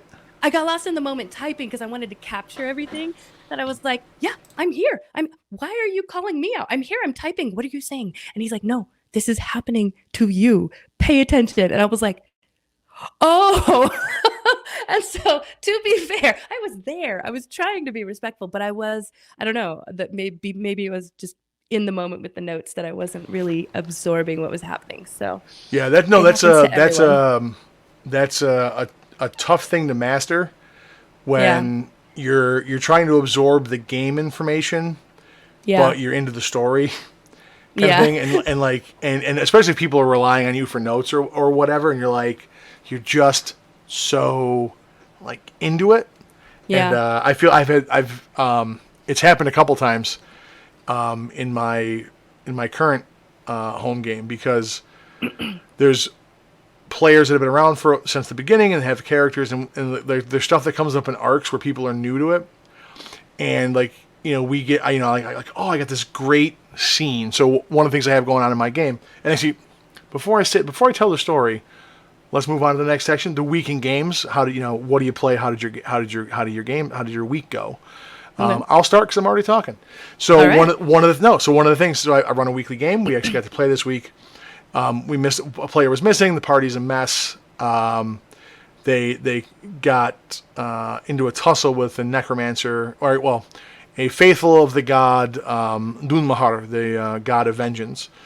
They find this hidden army of the undead, being penned up in this kind of magical gate, in these magical pens. They go into the ziggurat under the city they're in, and they have an encounter, and come to find out the apprentice of the cult leader is from, or at least speaks the language that the Warforged, who doesn't know where he's from, he's only been operational for a few months, speaks this language that he can speak, and he's not come across anybody else who can speak it, right? So I have all these cool ideas for their interactions, because I'm waiting, because I'm a firm believer in what I call hidden lore. So your character knows things you as a player don't know. I will try to fill that stuff in. No dice rolls required when it comes up. But I like to limit what you get as a player if your character would know it. So, example, the Warforged was just woke up 6 months ago. Doesn't know where he's from. Doesn't even know what he knows. So I don't give him information on Dwarven culture or the Elven nations or anything he wouldn't have experienced in the last 6 months. Like the elves have they have this whole thing going on. There's no elves in the group. There's a half elf. That's as close as we get. I have pages of Elven lore that nobody has seen because none of them would know it. The dwarf, however, has a whole 3-page thing of what dwarves know and how they are, and a lot of that is secret knowledge that other races don't have. So he's got the whole thing about kith and kin, and these are the most important things to you. But then there's a whole section about the dwarven society and the psyche and how they behave that other races think is one thing, but he knows the real reason for it, right? Hidden lore, nobody else has that. So anyways, the Warforged doesn't have this information, so this is the first person he's run into. And I have all these ideas in my head about their interactions, and I've been waiting for him to get to parts of the game where he's going to unlock lore about himself. Yeah. And we start the back and forth, and I go, oh wait, I have other players here. Shit, I forgot. I go, these two are talking in a language you don't understand. what do you guys want to do? And inevitably one of them like, all right, well, we're getting the drop on this bitch. I fucking blast her. I'm like, okay. Okay. So That's what you I had want to do? ignored them for like 10 minutes while this conversation starts, and he and I are getting into it because, like I said, he's a good guy and a good player, and he's really into the story that we're building for his character because he was newer to the game. I say, look, you give me some notes, and I'm going to build a backstory with you, and we're going to do this thing. And he's super on board. So I'm getting into this, and I forget they're there at first. And then as soon as I'm like, what do you guys want to do? Like, we're going to fuck the whole thing up, obviously. We're not going to let you talk to him. I'm like, okay. So it happens. I've just been waiting for you to get here, but Yeah. sure. yeah, sure. Fuck it. We don't want to talk. But no, but I've had it happen a bunch in games, though, where like we forget other people are there and whatnot. So this week, that's what happened this week. So they survive their encounter from the prior week. They go in, they figure out how to get into the ziggurat. They get down the first level. They do a bunch of stuff, no checking for traps. Because the thief player's not here. He's the one that's missing. They're puppeting his character. Nobody checks for traps. We go through a bunch of stuff, and then we get the hallway, and they're like, you know what, man? Like we probably should have been checking for traps this whole time. All right, we'll send the thief ahead to check for a trap. Okay, sweet. Go ahead and roll investigation check for the thief. They roll. It's a 3. I'm like, with your skill bonus, it's a 9, huh? Well, okay, go ahead and make a dex save. Okay, he's a rogue. He's got great. He'll be good. 2.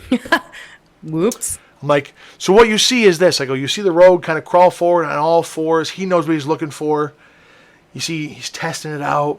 He goes one step further, puts his hand down, his weight on the stone, and the floor just gives out. He turns, you hear the sound of claws and daggers scrabbling on the stone as he tries to catch himself, and then a moment later, he's just gone. He died? Not yet, because we haven't got to the conclusion of the game. And I go, what do you do? And I have this thing I do, I recommend you steal this if you don't do it. When I want to put the pressure on, I say, okay, I go, what do you want to do? If they don't have an answer right away, and I know it's a time, it's a snap, spur of the moment thing. I said, okay, you know what? I go, I just set a timer. You don't know how long it's for. You need to tell me before the timer goes off. Go. What are you doing? Yeah. And they have no idea how much time is ticking off, and they start getting crazy. Yeah. But the nearest player goes, I jump down the hole after him. I'm like, okay. I go like just straight down the hole, or like, no, I'm going to slide forward and slide in. Okay. And he goes, now I'm going to try to stop myself though, so I can hold the trap door open. I'm like, well, how are you going to do that? He's like, well, I don't know. I'll see. I know it's only so long, and I'll kind of look for where it meets the ramp, and I'll try to jam my spear in there. I'm like, okay, make some rolls. Succeeds. Boom. Stabs the magic spear into the end of it. So he's holding the trap open now. Okay. And I'm like, what are you other two doing? They're like, when are we going to be here again? Down the hall we go. So they all just jump down after him. They jump down after him, and I looked at the player holding up and I said, they just slide past you to go chase after the rogue. What do you want to do? He's like, I don't know. I go, it'd be crazy if like you just crawled back out of the trap and left them to their own devices and you just left. He goes, that would be pretty crazy. And he's like, nah, I'll slide down the pit too. So he releases the trap and he goes shooting down the slide. And they have no idea what's going to happen next. That's where we left the game, on a nice little natural cliffhanger. Nice. So we're going to find out what happens. So that's all I did for games this week. We hadn't played for a couple of weeks. We got a couple of sessions in. I'm very happy about how this one went, even though we were missing a player. I'm glad he didn't die before he got back. That could have happened. So, I mean, it still can. It still can. So how about you? You said you're at the tail end of your campaign. So do you want to give a synopsis of what the final story arc is and what your current game was? Yeah, so you mentioned you left off on a cliffhanger. We did too. So I guess to give a little context, they have been tasked with basically preventing another calamity, right? Mm-hmm. The big bad, the sister whose name is Giddis, where I got my name from. Okay. Because she will live on in infamy on the interwebs, even if they get her. But they're trying to prevent her from kind of reigniting what happened before, and they were told that if they collected these relics, right, that it would help them. Well, not only help them, but basically she's sealed away beneath a mountain, and the other goddesses, the goddess of the Fae, she bore children which became dragons, right? All her children, there's no dragons in our world right now because all her children flew and basically sealed her beneath themselves, creating a mountain. And so they used their essence to entrap her in this mountain, and it's impenetrable. Okay. And to finish this off, they were told they have the choice. They can kill her, but to kill her, she is linked. The sisters are linked. So if they kill her, they are killing the goddess of the faith. They're killing both gods, good and evil, if they kill her. They can go that route, or they can find this tome, which has been sealed away in an unknown location since forever. But if they find this tome, it's kind of like a tome of sealing where it was used previously during that first calamity, and for some unknown reason that they don't know yet, she was sealed, but she still has some influence Okay. in the world. So it's not a complete thing. There's a mistake. There's something missing, right? So they need this tome and to possibly figure out what was incomplete or what can they do to do the job correctly this time. And that way they don't have to kill the good god, right? It's a choice. You either kill both or you try to seal one away. And so they have been tracking down these relics. They're on their way to track down this tome that they finally figured out where it was. It is within a dragon turtle, which they are aware of that. They're looking for an island that continually moves. There's like a row of 4 or 5 islands, and it's been rumored that this one island just keeps moving locations, and it's just no one really knows. But they figured that out finally, so they're heading to this island. But in the meantime, the bad guys have one of the relics, and that's enough for them to get into the mountain at least and give her a little bit more influence to do. She's basically learned like if they get all these relics, she can't do what she wants to do. So she had to have a plan B. They don't know what the plan B is, but she has a relic, and so there's something happening. And last they had heard, there was this kind of big earth shake, and there's been rumors about a big giant black hole in the sky above the mountain where she's sealed. And I kind of left it at that for the session before that, right? Well, they're now kind of flying in an airship. They're heading towards this dragon turtle. And I said, well, all of a sudden, the person who's driving the airship just kind of veers off to the left. Everybody make deck saves because you're literally going to fly off your feet.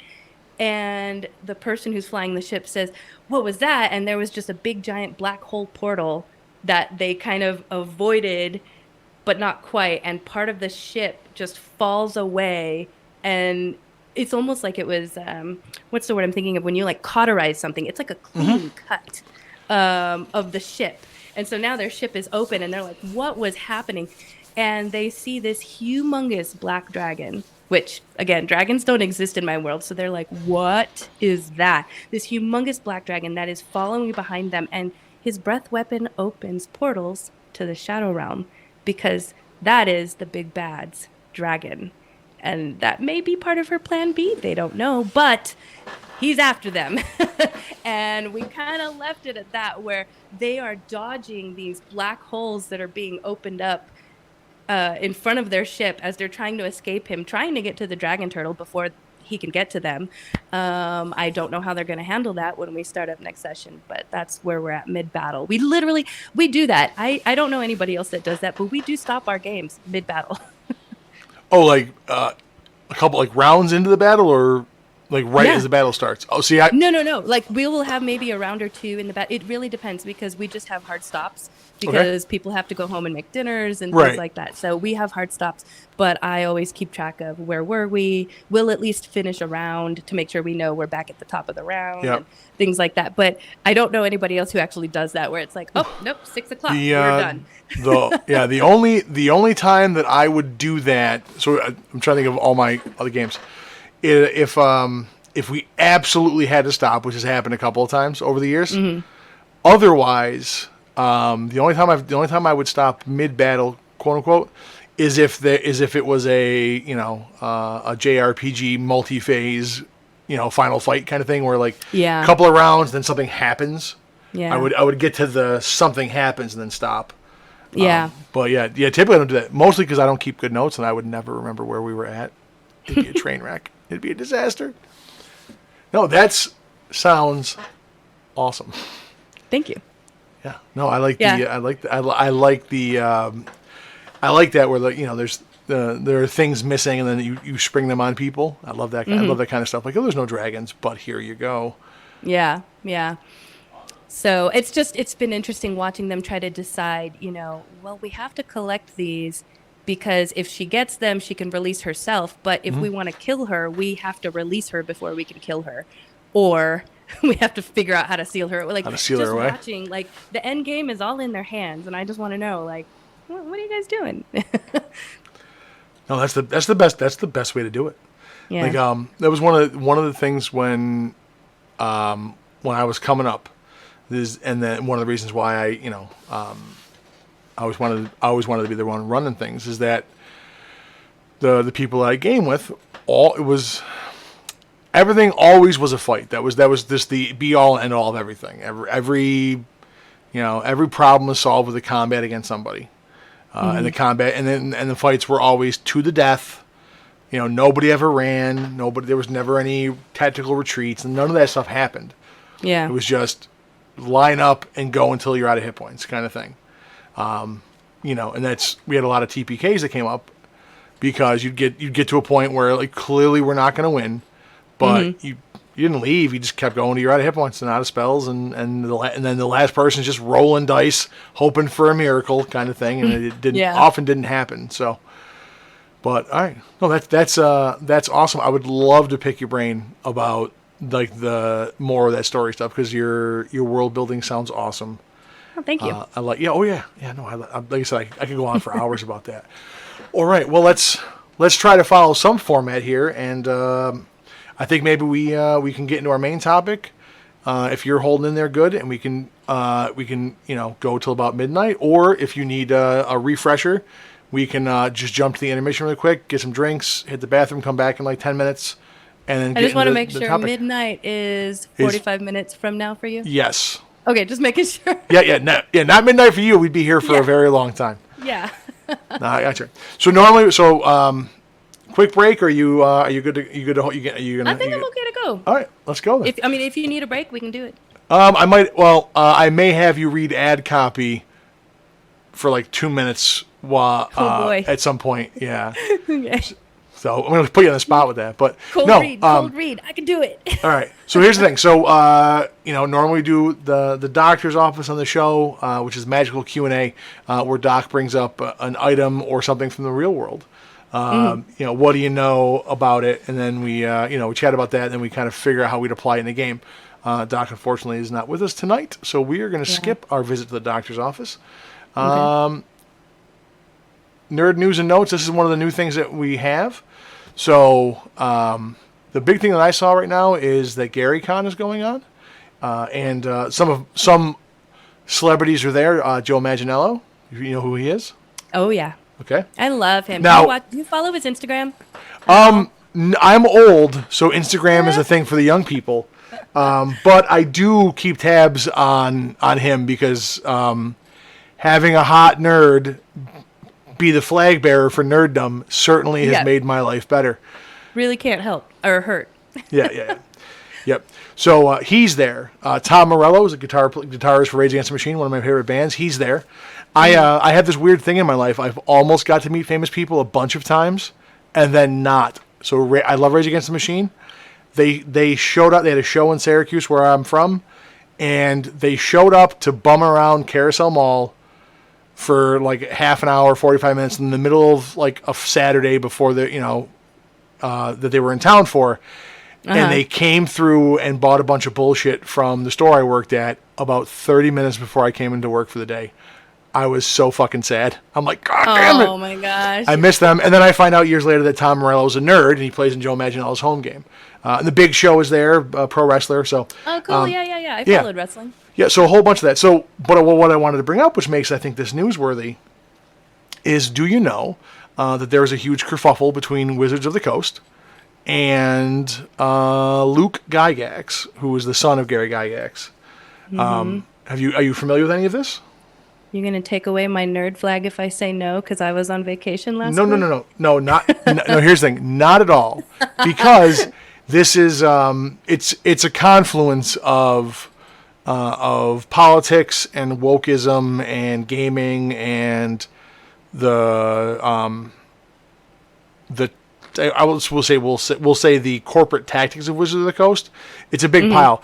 If you have no idea what's going on with this, do yourself a favor and don't get too deep into it, because it's one of those things where it's a quagmire. I had to give up on politics a few years ago because I'm like it's such a soul sink to get pulled in and get polarized and you want to care about it because.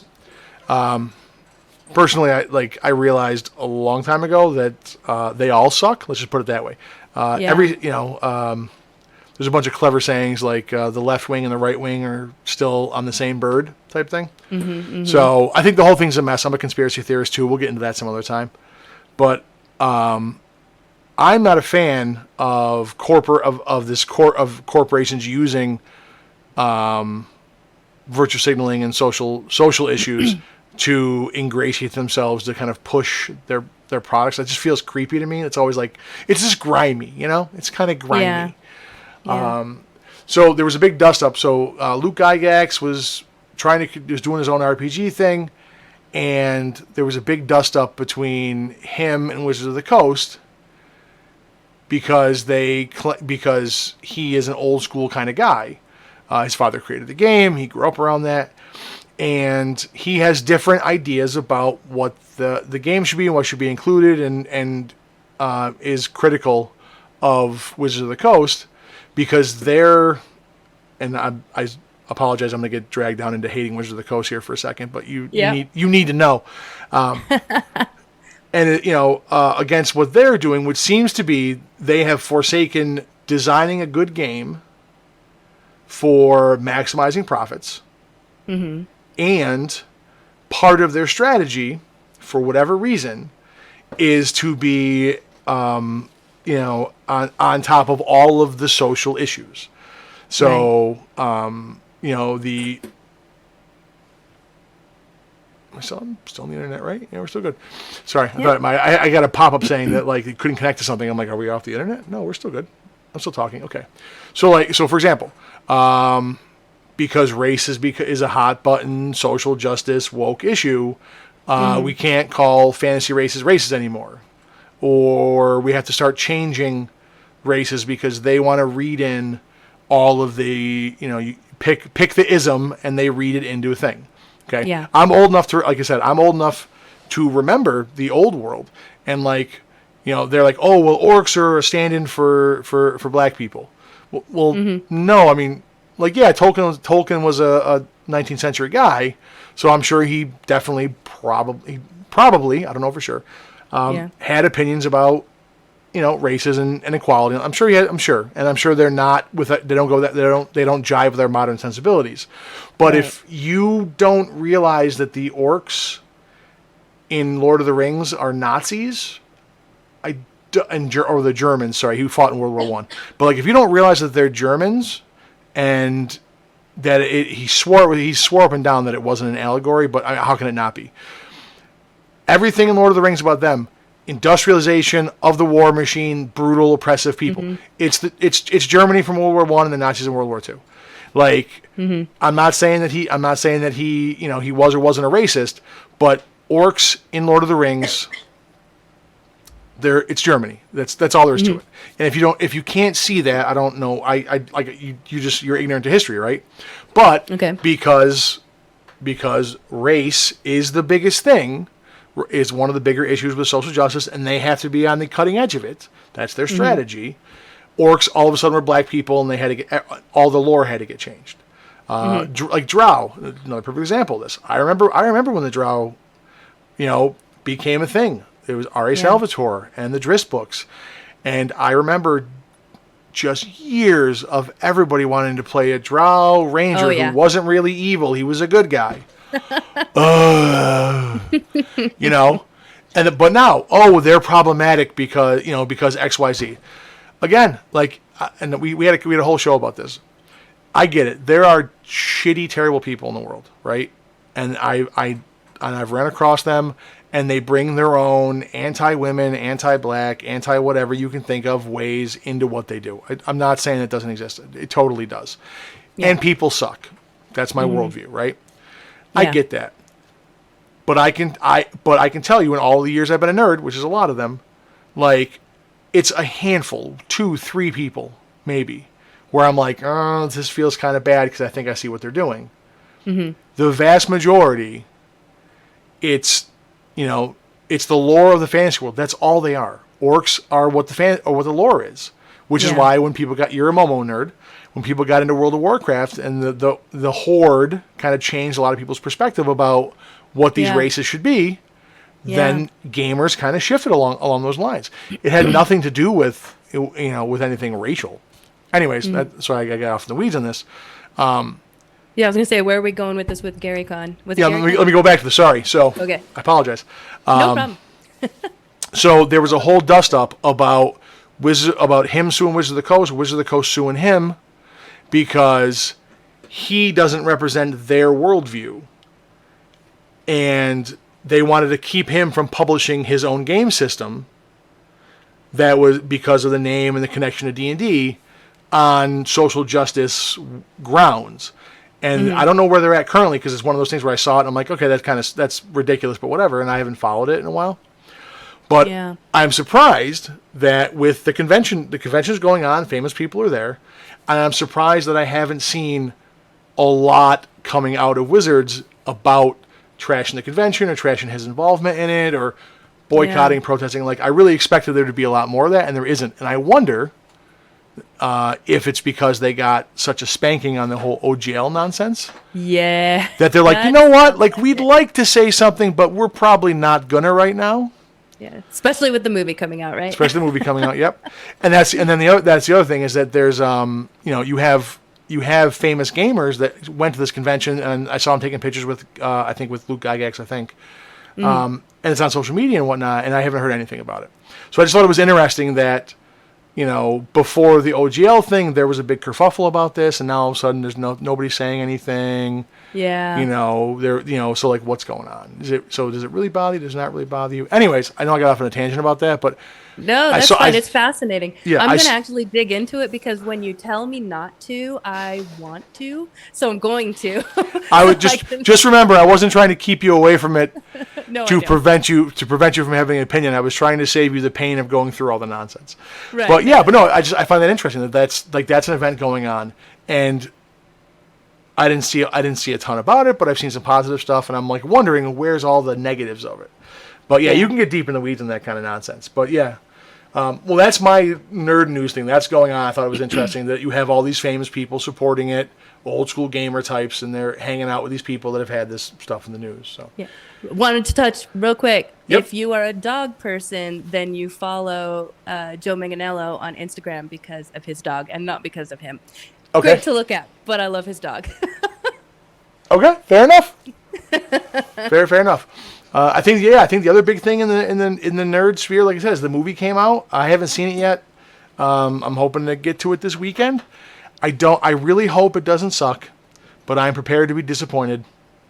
Right. Yeah. I'm torn on Chris Pine. I am. I like half of the things. I don't want to say that. I love half the things he's in, and I hate half the things he's in. So it's one of those things where it's like, well, it could go. I mean, they've got the name, and they've got these other people who are hot buttons right now. So I don't know. I have hopes. I don't want to even say high hopes. I have hopes. So the thing that worries me the most, and again, I understand the media sphere and the drive for clicks. So I get that some people are motivated to point out everything wrong with the movie, and some people are motivated to be like, it's the best thing ever. Yeah. What worries me about it, the big thing that, and I've seen some things where this might be true, is I worry that they what I call they D+'d the movie. So Yeah. there's been a trend on Disney Plus with things where there's a very specific narrative bent that they give, you know, and I worry that I won't get too in the weeds on it because I'll be going on forever. I worry that in the movie that they're going to have the same slant, which is going to mean that Chris Pine and his character is going to be a useless moron the whole film, and Yeah. have to get saved by everybody else, and will be inept. And it's like my main problem with that, and the point that I would make is, and I think this is just good storytelling. You don't have to ruin a character to make other characters look good. They can all be cool on their own. Yeah. And I think it's a shallow, dirty trick to do that. Yeah, I guess we'll see. I have yeah. tickets to go see it this week, so Nice. All right. Well, Doc and I were planning on going to see it and then coming back and spoiling it on the internet and talking about it endlessly. So please be prepared to do that for next week. That's your homework assignment. homework assignment. Got it. Spoiler alert for everyone yeah. for next week. And now I'm obligated to go see it now too, so it gives me an excuse to go check it out. Yeah.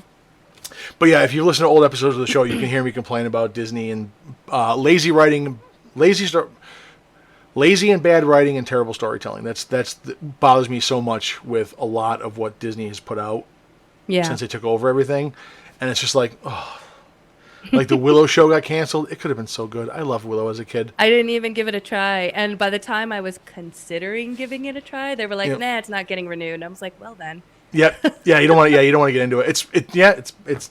But yeah, it seems like it was going down that same path. Yeah. Obi-Wan, like I'm a Star Wars nerd. Obi-Wan, same me too. kind of thing. I can accept the fact that you have a story you want to tell that isn't what I would want to tell, what the story that I'd want to tell with the character, but I can accept and enjoy it from that perspective. What I can't handle is bad or lazy writing, and that show is filled with it, and it's just so painful. So, okay, so let's see, movie coming out, convention going on, no social media backlash, and you love Joe Manganiello's dog. Yep. We know so much. All right, We well do. let's That was a fire good it up. recap. As a good recap, let's hit the main topic. So we're kind of veering away from what we were going to do this week because Doc is out and it was his idea, and I want to leave him with his topics to talk about. What I wanted to talk about is something Doc and I brought up a while ago, and it may involve you dating yourself. The idea of your vintage. That's the polite way that I say it now, because I'm old as shit. Yeah. But I'm not. I'm not too far behind you. Okay. I am not the first vintage of the game, though. I am like late second vintage. But we were talking about DM styles, game styles, themes in the campaigns and whatnot, and the settings over the generations.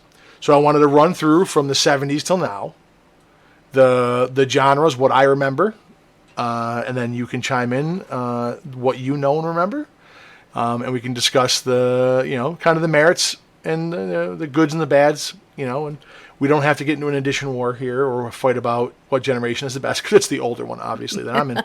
Obviously. Obviously mine's the best one. But it's interesting because I don't think a lot of people that come to the hobby now realize the way the games were in the day, and I think it does cause some, we'll just say, misunderstandings between the generations. So let's start at the beginning. Do you know the game started out as a supplement to a miniature tabletop war game? I don't know if I knew that. I knew that it was a supplement. I Okay. didn't know what it was a supplement to. All right. Well, let me drop the old school nerd on you. So Gygax, like a lot of people, was a tabletop miniature war gamer. That was the thing back then in the 70s. And they started thinking about different rules for the war games to have monsters in it and to have magic in it, fantasy elements. And then that led them to the idea of putting that stuff in the game. And then they're like, well, then we have to have like wizards. So what do? Do we don't have a whole unit of wizards? There's just like one wizard, Yeah. right? Yeah. So they created this thing called Chainmail. That was the original version of the game. 3 little brown books a monster book, a magic book, and like the basic rules. But it was kind of a supplement to the war game, so you could play fantasy war games instead of historical ones. So that's where the game started back in the 70s, and then and this is a debated history because people put they assign different not priorities, different roles, responsibilities. Credit. They give credit differently to either Dave Arneson or Gary Gygax, who came up with what, right? Okay. So, this came about, and then Dave Arneson had took the idea from Chainmail and had his own campaign called Blackmoor, and Blackmoor is what turned into the first game setting for Dungeons and Dragons, Greyhawk. Okay. So, late 70s, this whole comes out. When you get to the 80s. This is when D&D becomes D&D. Self-published. Dave Arneson is involved to some extent. Like I said, there's the documentary is called Secrets of Blackmoor. And wait, it's a documentary because that's my jam. Okay. Yep. There's a documentary called The Secrets of Blackmoor, or The History of Blackmoor. I think it's Secrets. And that tells the D&D origin story from the pro Dave Arneson perspective. Okay. Then there is another documentary, I can't remember the name of it, that gives you the story from the Gary Gygax perspective. And then there's a book out called Slaying the Dragon, and I think there either is or they're going to make a documentary out of that as well, which talks about the rise and fall of TSR. Anyways, so this is Generation 1. This is the oldest vintage. Is the war gamers who got into the supplement, who then eventually took it to the next step, like the Blackmoor campaign, and started playing where the characters that were in the army became the whole game, essentially. So it was just your characters just fighting monsters. And then so they take the game to conventions, they launch D&D, and the first setting is Greyhawk.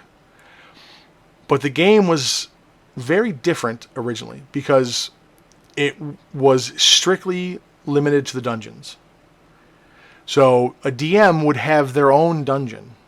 Mm-hmm. Players would keep their character. They would go to a DM's game to play in their dungeon. And if characters died, they were gone forever. And you got what we call now a funhouse dungeon, where it doesn't have to make sense. Yeah. And the classic Why meme. Why is this thing here? Yeah. Well, have you seen it's a piece of artwork. I think it's a meme. It might just be art, but it's. Guy walks into a 20 by 20 room. There's two normal human-sized doors on either end, and there's a giant in the room just waiting to crush him. And he's like, how did you get in here? Get in the room. Right. Yeah. But we didn't care about that back in the day. So the game back in the day was a hack and slash, deadly traps, deadly monsters. There wasn't a lot of the out-of-game RP stuff. You went in the dungeon, you got stuff, you escaped, only to go back in the next time. There wasn't even rules for overland travel. It was just you survived the dungeon, you got back to the exit. Town was just selling your stuff, buying new gear, leveling up, going back in. That's all there was to the game. Yeah. So that's the oldest of the old school, right? And people, so people hear about this stuff, or they meet people like me that are, near to that vintage and that are grognards. And they're, like, you guys are just killer DMs. You hate everybody. You don't care about anything. You don't care about your players. You just murder people. I'm like, yes, we do. I love it. Mm-hmm. It's my favorite thing ever. That's the original vintage of the game, right? So then that's how it started. Boom. Then you get into the second vintage, which is the middle 80s, right? Where you get like I said, Greyhawk comes out as the setting.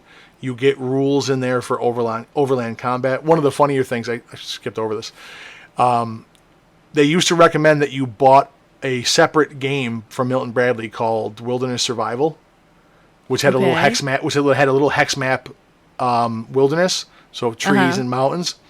They recommended that you bought that and use that game's rules to play if you wanted to do overland travel and combat. Okay. So that's kind of like a supplement in itself. Yeah, but they didn't even make it. They're like, we use this. We use this map and these rules to figure out how you get from point A to point B if you really want to waste your time with that. Yeah. So, but yeah, second vintage, the game has come out. It's a huge success. They play it at conventions, and they create dungeons and everything for tournament play, which is how far do you get, how long do you survive, how much do you come out with. And that's where Tomb of Horrors comes from. That was the first module written for the game, and it was for tournaments, right? But you have the Blackmoor setting, which is Greyhawk, and you started to get now overland travel, and then people are going, well, hey, what about the what's going on in the surface world? Is it not just is more than just dungeons, right? And then that generation is your first edition D&D guys, where you really started to have campaigns that usually it was a town, and then a wilderness, and then dungeons. But you actually had NPCs that were relevant. You had stories going on overland, but the game was every bit as murderous as it always had been. There's a campaign style called Points of Light. Have you ever heard of this before? Have you heard this term before? That doesn't sound familiar. Okay, so this is the kind of the original campaign style. It's called the Points of Light, it's the second evolution of games from just the dungeon to what's called Points of Light, where there's a city or civilization, one point of light surrounded by deadly wilderness. Travel was lethal. People didn't leave the town, kind of thing. Okay. If you did, you might die. So what the game became was you had your starting town, you did your interactions and everything, and then you would travel through wilderness, maybe die, to either go to a dungeon or venture to the next town, type thing. And then you would have whatever adventures and things happen along the way, but you'd get to the next town, and the next town would be its own thing, and it would have its own stuff going on, it'd have its own storylines, and that's what the game was. Okay. Was doing these kind of things. And over this generation of the game, it was still very deadly, but in different ways. But people started to build more and more of the characters and of NPC storylines, and it's around this era where you get the kind, in the 80s, where you get with TSR saying, hey, you know what we want to do? We want to support the modules we're making with other media. So they brought in Tracy Hickman and Margaret Weiss to write. They were writing modules, which are the Dragonlance series, and they said, and they go, we would really like to have like a book to support this, and they paid them to write the novels that are the Dragonlance novels. But it was written to supplement the modules. But it started off the next phase of the game, which is where I come in. I'm third. I guess I'd be third vintage, third age, however you want to say it, third generation. Third late 80s and early 90s. The novels take off, and everyone and there's this awakening that there now can be story, big sweeping fantasy epic overarching stories, and the games, when I came into it, had gone from these points of light, small town, small problems, very isolated, to being, campaign settings with huge open worlds, big giant story arcs. So Dragonlance is the War of the Lance, which is the gods supposedly turn their back on Krynn, the game world. And then the War of the Lance was the return of the gods and the attempt of the evil goddess to take over everything, and the heroes of the Lance fought against that. So you got those novels, that campaign setting. And then quickly following on the heels of that was Forgotten Realms, which is Ed Greenwood, who's also an author. That became the official setting for the second half of second edition. D&D, and then you had Greyhawk, you had Krynn, you had Greyhawk, Dragonlance, and you had Forgotten Realms. And Forgotten Realms was the most massive. Greyhawk is one basically kind of kingdom. It's like a single map. One setting. Krynn was a whole continent, was a couple of continents, and you had a lot of different geopolitical stuff. And the Forgotten Realms is ridiculous. It's got 5 or 6 massive regions that are every bit as big and deep as Krynn was for Dragonlance, but also has other continents and all of these massive stories, along with books, but not just by one set of authors, books by dozens and dozens of people, and then that leads to R.A. Salvatore writing the Driss novels, which are set in the Forgotten Realms. Ed Greenwood wrote all of his stuff. You have a bunch of other authors. I'm not going to do any of them justice. I'm going to forget a bunch of them. But like, okay, my brain stopped working. But anyways, in this third age, you had these 3 settings, and the games opened up, and you had these big heroic fantasy storylines. So have I hit the point where you have come into the game yet? Well, I mean, if we're tying that to second edition, then no. Okay. But I know that when I did start playing, my DM, it was a very deep, epic, sweeping storyline that most likely was based off of, some of that material, because he was playing a lot longer than I ever was. So yeah, all right. So you're like a 4th generation gamer then. maybe. So because you came in 3.5, right? Yeah. So second edition ran all the way through the 80s and 90s. That was the game that I played primarily.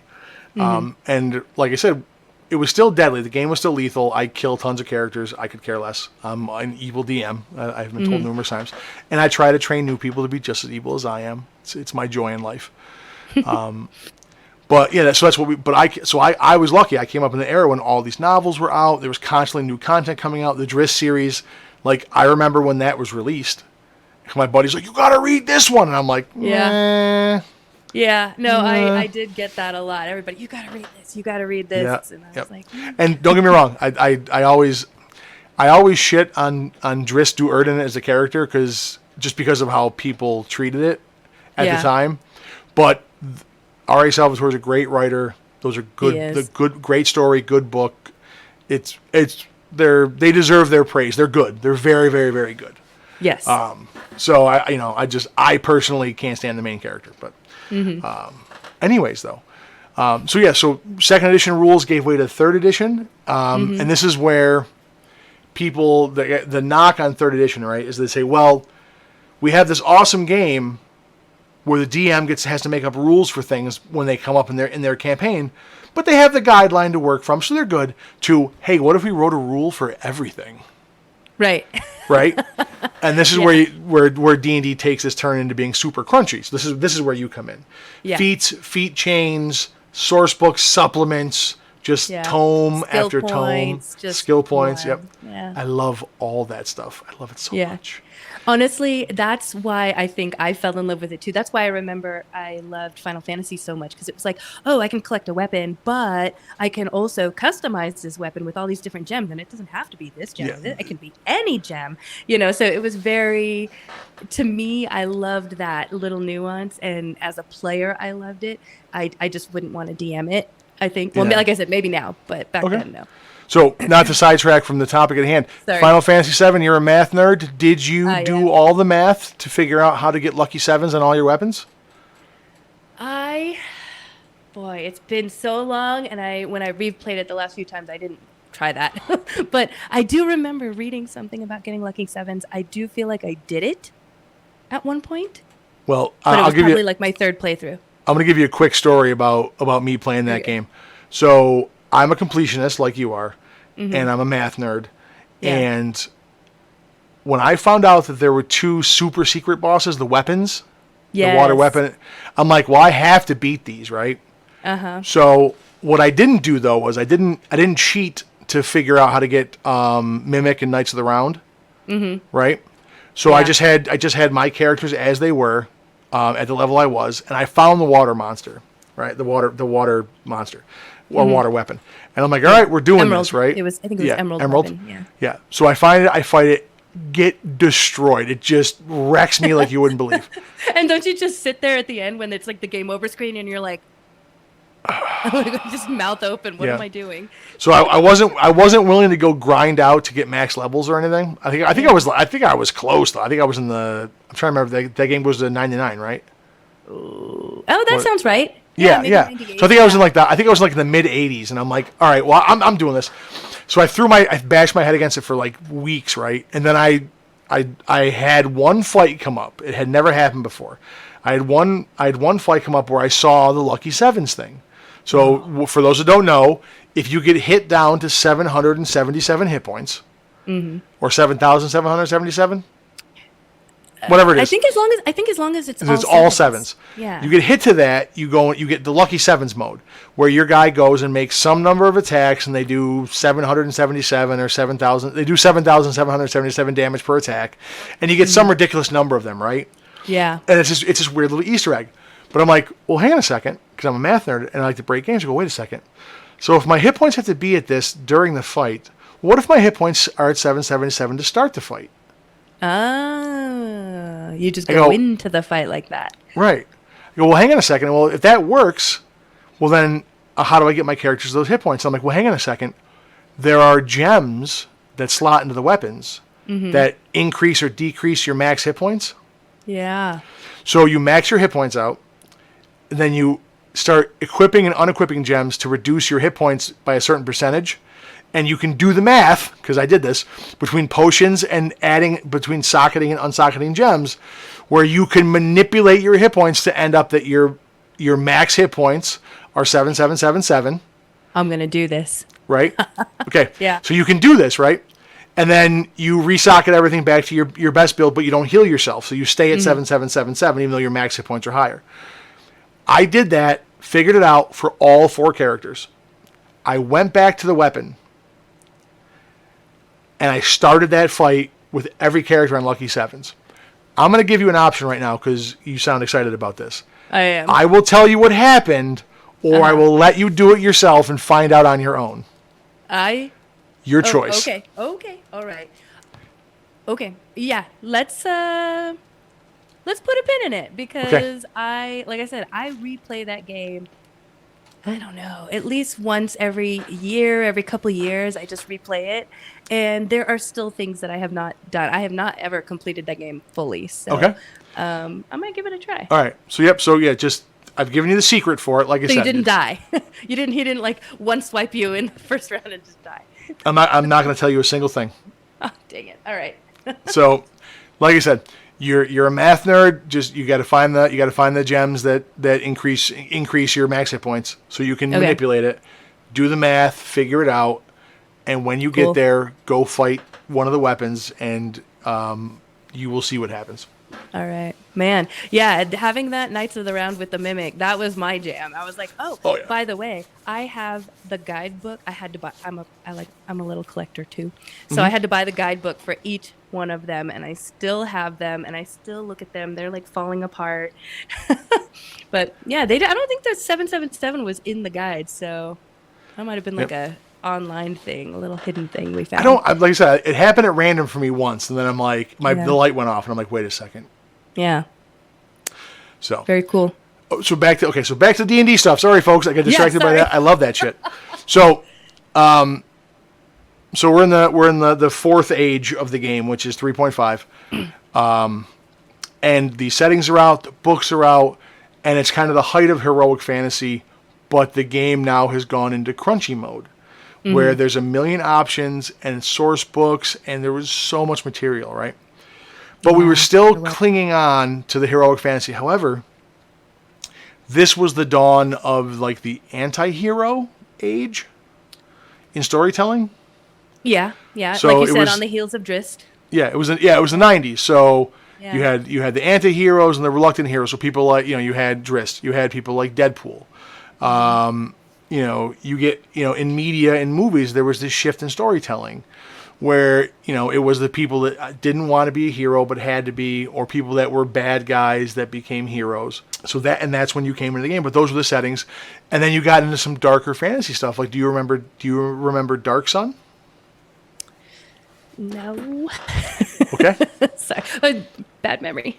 No, I have you're to good. see a picture or something. and I'm Well, so like, dark. oh, So yeah. there's another fascinating documentary about D&D called In the Eye of the Beholder, and it's all about D&D through the lens of the artwork in the different eras. Oh, I've seen the documentary. Okay. Yes.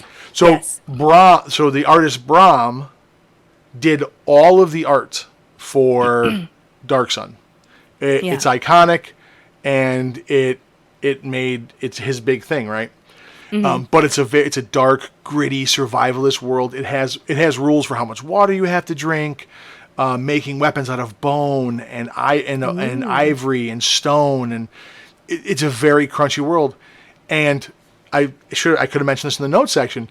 There was a recent interview with Chris Cox, I think it is, who's the creative director for D&D. Yeah. And he kind of broke a lot of hearts and made a lot of people angry because he said that they would never go back. They could never go back to Dark Sun because it is, quote, too problematic of a setting. Problematic meaning the crunchy stuff, or No, was meaning it the themes in it, because it's Okay. Athos, which is the name of the world. All of this useless information I have in my brain. Athos, the name of the world, was a burnt out hulk, a desert planet, because magic, because there were, I think it was it was a war between dragons and spellcasters, and they figured out that they could empower themselves by draining the life force from things around them to empower their spells. So there's two kinds of wizards in the game. There's defilers who suck the life out of things to cast spells, and then I think the other ones are called preservers. I always screw the name up. I think it's preservers, where you're weaker as a spellcaster, but you don't have to kill things to cast spells, right? But the defilers basically won the war, and they went apeshit and wrecked the whole planet. So now it's this horrible desert world. It's like basically Mad Max, but D&D. Okay.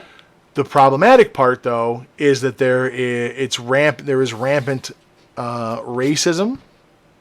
Slavery is a core element of the game world, and there's like forced breeding as a theme in there because they have half dwarves called mulls, they call them, I think, who were bred to be laborers and gladiators in this environment, but they're sterile and kind of thing. So between the harsh world, the slavery, the racism, because they are very, people are very anti-others in that setting. Yeah. And then little bits like that, they won't touch that shit with a 10-foot pole. Yeah. Which kind of bugs me because, again, writing and fantasy and storytelling, is a good medium to get into these kind of themes and whatnot, and really kind of explore them and whatnot. Yeah. And here's the thing, though, and this is where the storytelling thing bothers me. You're supposed to be the heroes in that game, though. So isn't it implied that you're one of the people that, because most of the campaign, like the original module, you start in a slave caravan as a slave on your way to the mines or whatever, and then you get set free.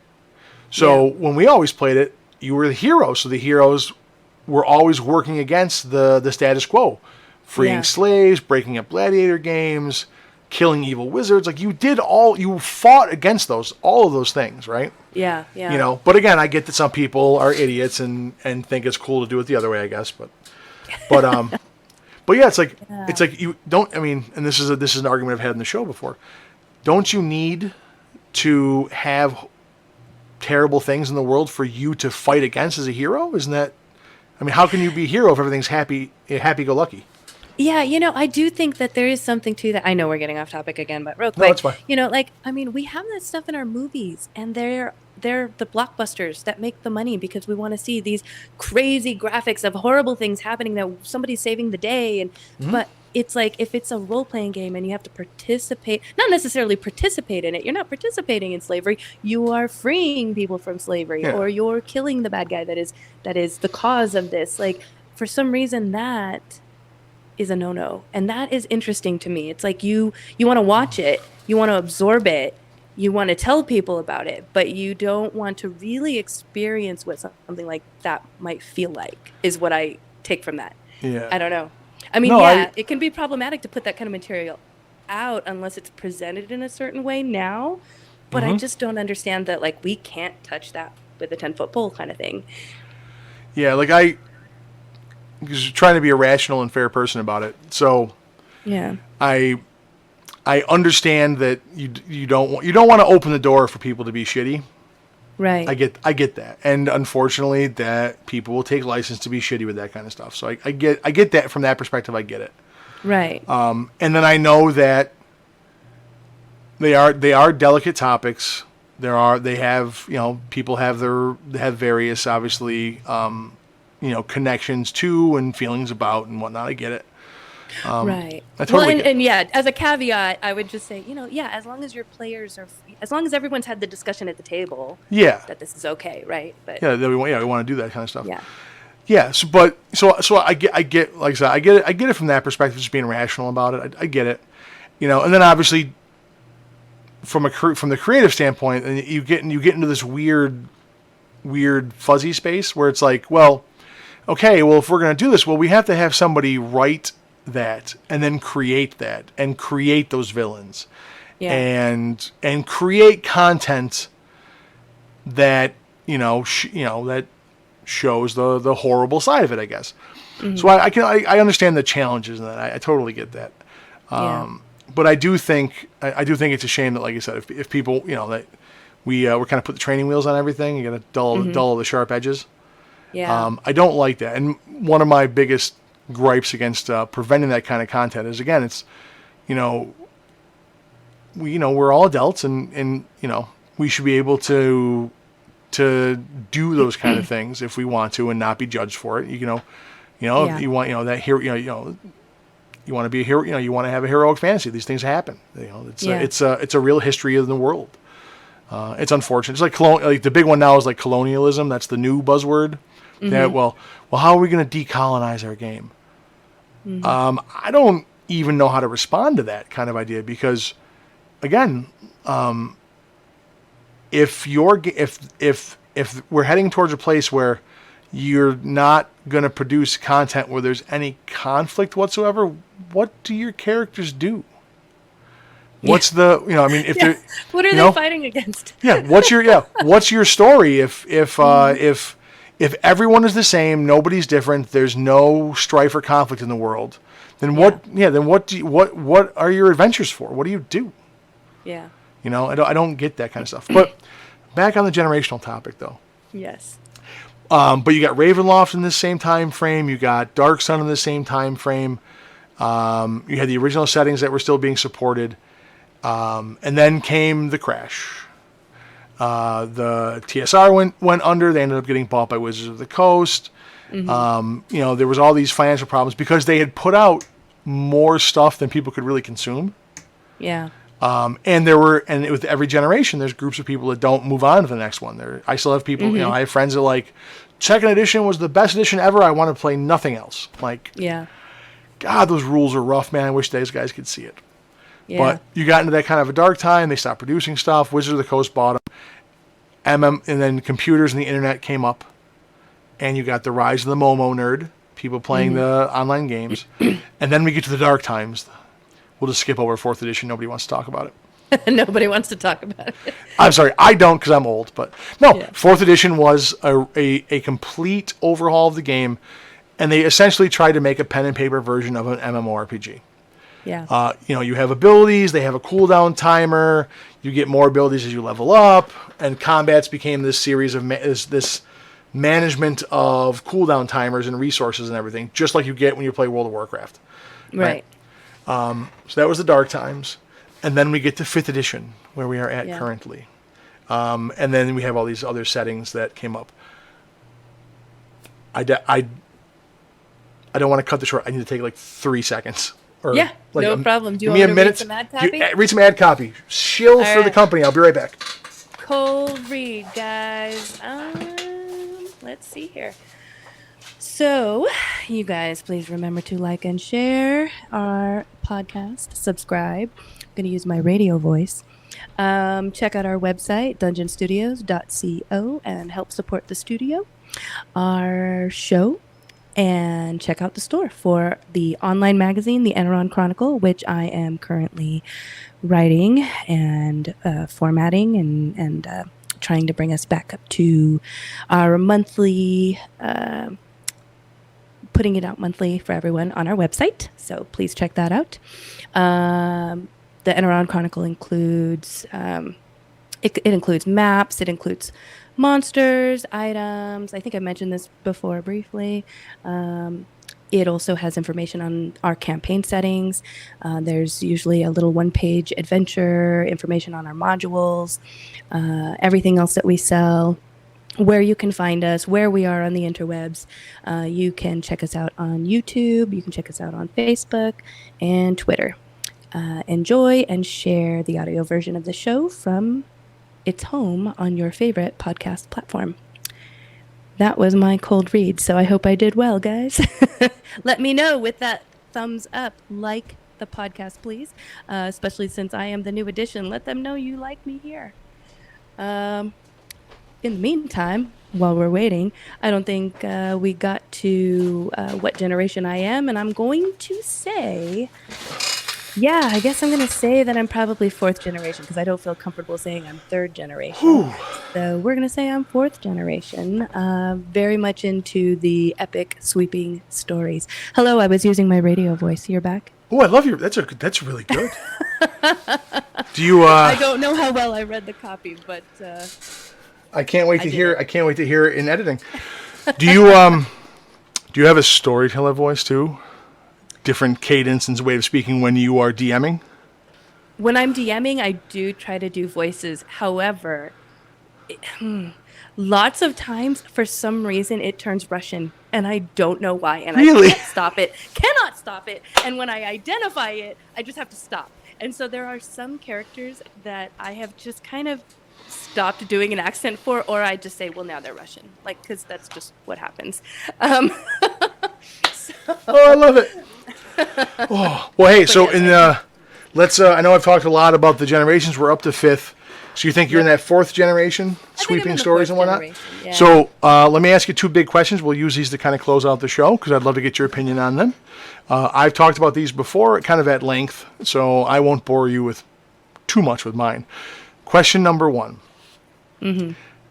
As the game shifted from murder dungeons to epic storytelling, we now have shifted forward to this current phase where it's, I like to call, chaotic random, basically. Random stupid. Where everyone just bumbles around doing random things because people have gotten away from both the hero narrative.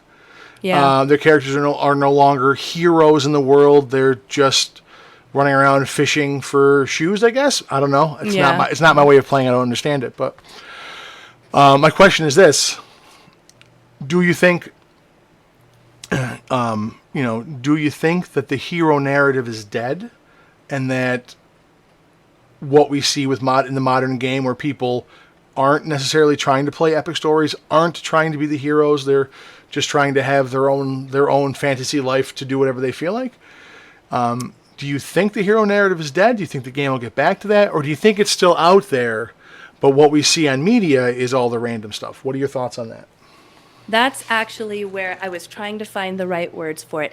I think it's still out there. I think what we see now, especially on social media, is that we're inundated with the, what is it, like the Matt Mercer syndrome, or like the Critical Role syndrome. Yeah, where it's like yep. Everybody needs to be voice actors. We all need to have kind of like a little bit of, and everybody wants to be the main character. So you get the main character syndrome.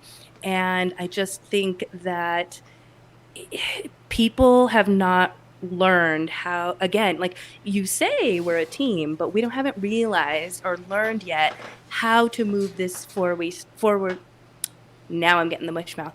How to move the story forward together, and not be the main character that's like, I'm going to force this story forward, or like, I think that's what we're seeing. So it's just it's not, we're not seeing the hero's journey so much as we're seeing people going, I'm doing this really cool. Everybody look at me, and I think I'm going to go buy shoes because that's what my character would do. So do you think? Okay, that's a really good point. So let me ask you then. So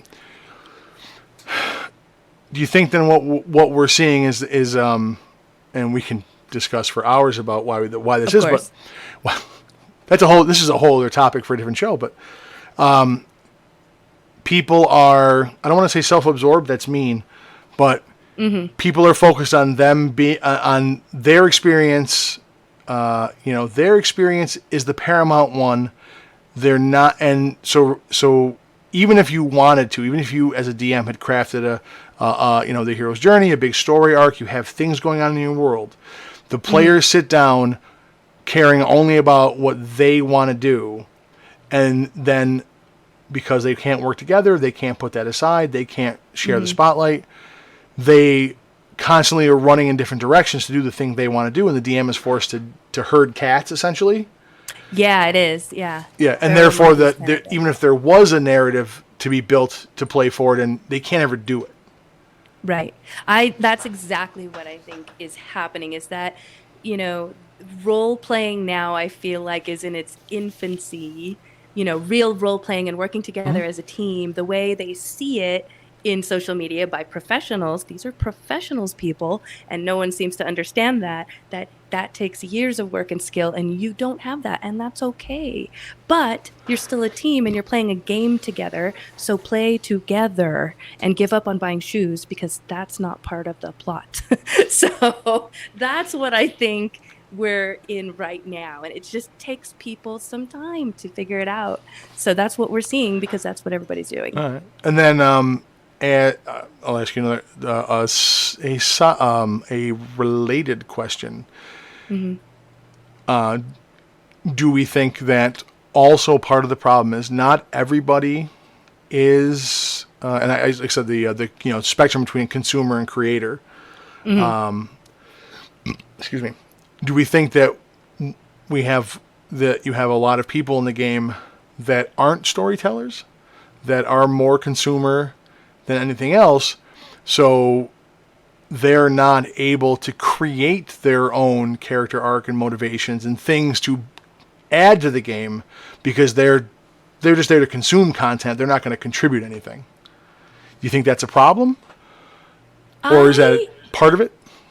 It could be part of it, because yes, people will think I am so creative, but maybe, I mean, not to be harsh, but some people aren't. You may think you are, but you're not. And so, they've got this character concept and, but they're just kind of stuck in like, how do I play this and how do I push this forward? And I'm just going to do this thing. Like my character would do that. Like they fall, like they have the, sorry, like they have the single trope for their character, like the horny bard. That's my favorite one. Let's just use the horny bard. Yeah. That's all there is to their character. There's never anything else. There's no thought to anything else. That's what they think the character is, start, finish, and end.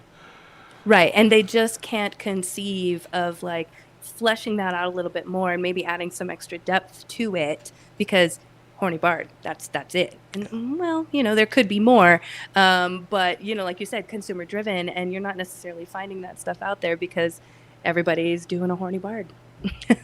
And they're doing it their way, and it may not be your way, and they can't seem to kind of fine tune it. I don't know. Maybe I'm rambling now. No. You're not. I don't think you're rambling. I don't think you're rambling at all. But I do think a part of it too is, and this is it's funny. It's ironic. We are the most potentially connected we have ever been as nerds, as a community, as humans. But I think the default mode for people is that they isolate themselves in their own little bubble. And the results you get, are based on the ingredients that you're making your cake with, essentially. So if your group of friends thinks a certain way, doesn't, and then none of you are creative, like your story is a perfect example of this.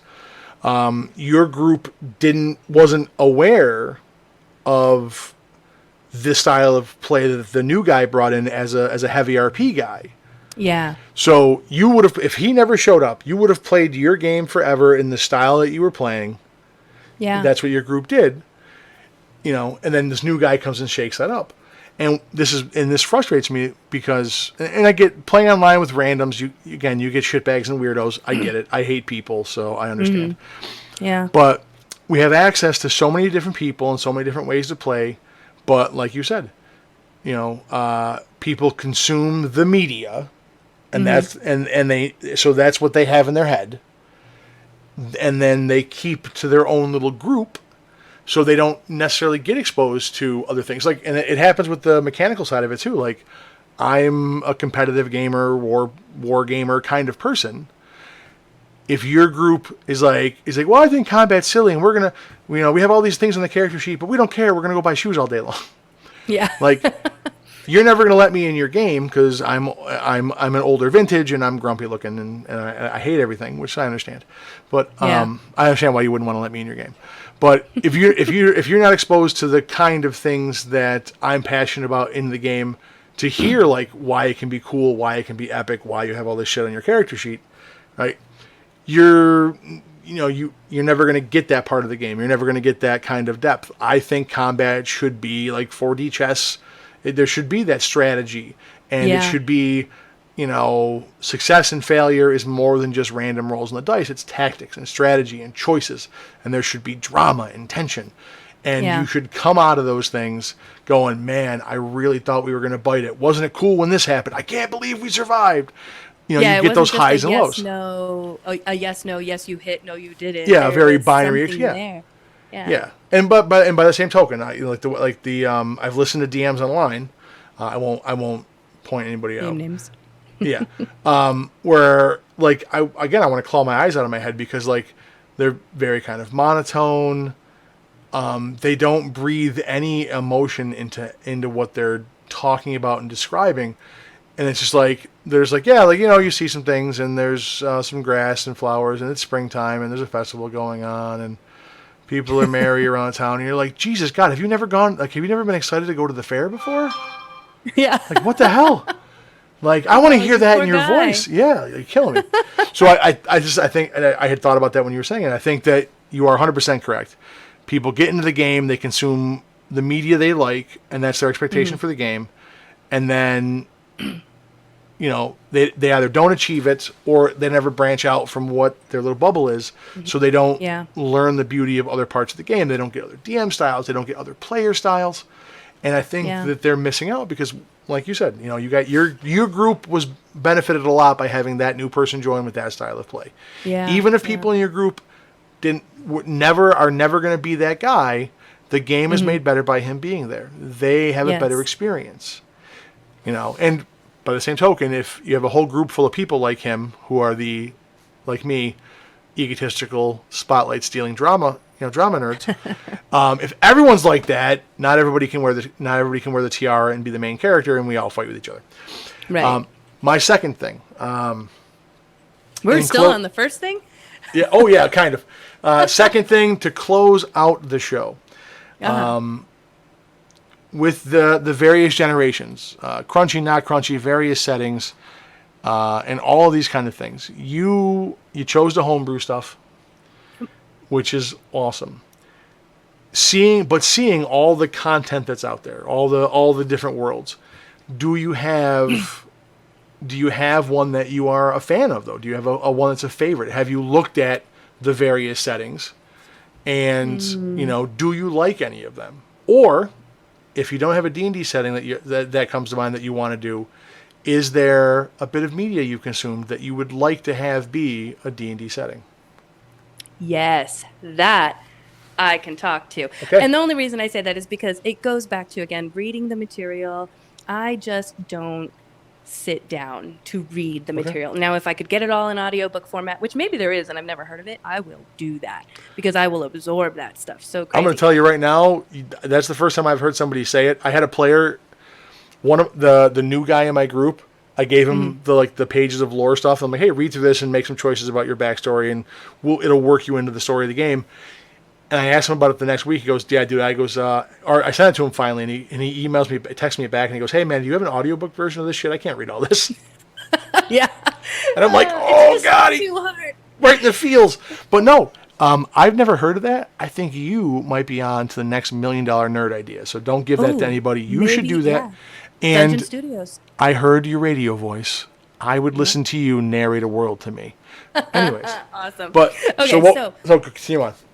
Okay, I've talked about it a couple times on the Dungeon Studio servers. I don't know if this is going to be on repeat for you, but my friends introduced me to Dungeon Crawler Carl. Have you heard of this? I have not. It's a book. No. It is even better if you do audiobooks because Dungeon Crawler Carl, the series it's like an RPG lit style book where this grumpy, salty old man you would identify. Oh, me. Okay. He basically gets stuck in a dungeon. I don't want to give too much away, so I'm trying to figure out how to say this. He gets stuck in a dungeon with his ex-girlfriend's prissy ass cat, who at some point in this dungeon has the ability to talk, and she's just a princess, right? She's just a diva.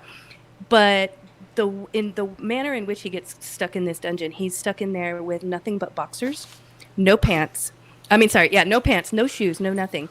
And the AI of the game loves it and basically forces him to go through this entire dungeon with nothing but his boxers and this prissy ass cat. And it is the most ridiculous, fantastic thing, because when you listen to it on audiobook, there are voice actors. It's not just one voice actor reading the book. There's a voice actor for each character, and noises and sounds, and you can hear like the ambiance, and it is wild, and it is so much fun. And each book is, I don't want to say each book is a level in the dungeon, because I think there's like 18 levels, but each book is at least one level, if not more.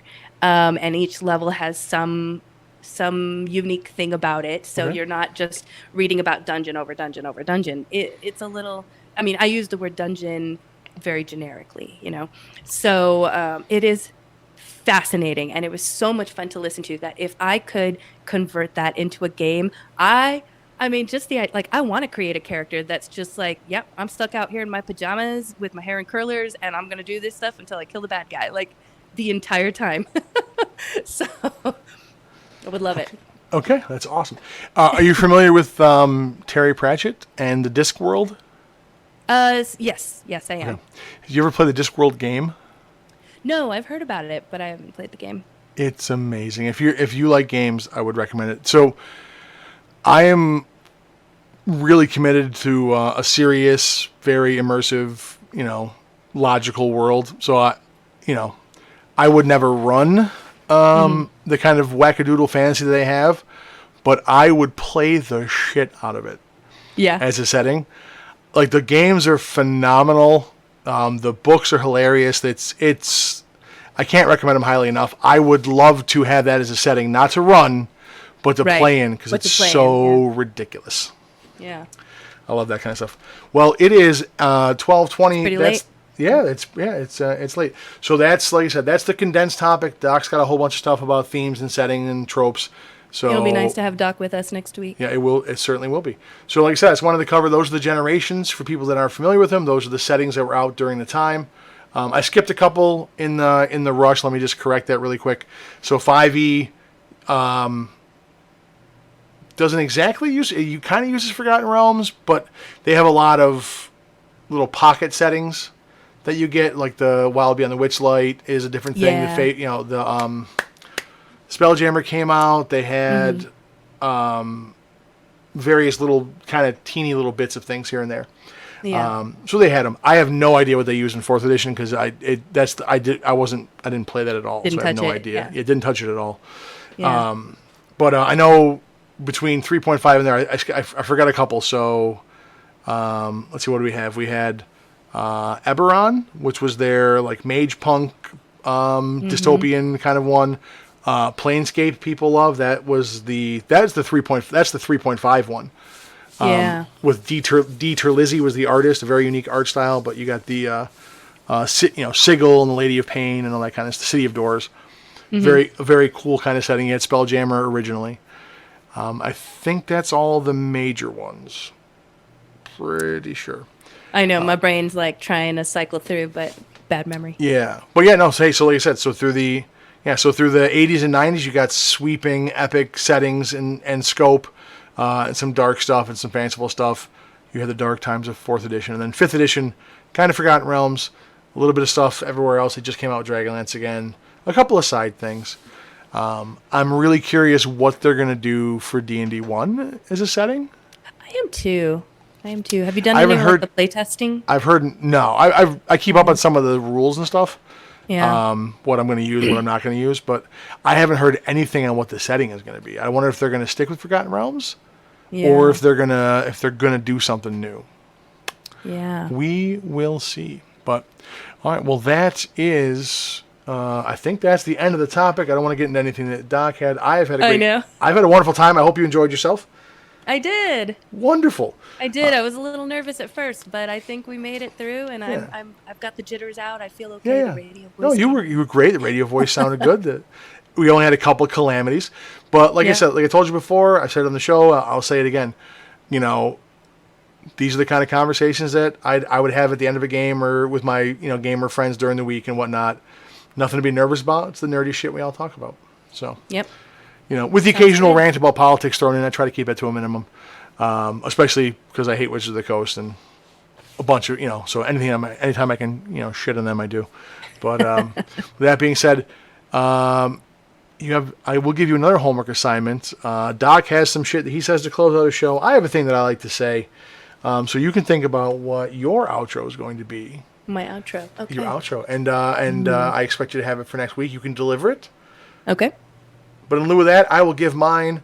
Thank you for listening, everybody. Please check us out. Like, share, and subscribe. Let your friends know about us. Check out our Discord. Check out our website, dungeonstudios.co. And remember, you play tabletop RPGs because they are unlimited, so why listen to conversations that are any different? Thank you very much. Good night, Internet. And we will talk to you next week. Have a good night. Which would have been way cooler if I set the outro up to start. God, I suck at this. Music, right? Microphone off. Switching. Good night, everyone. Good night.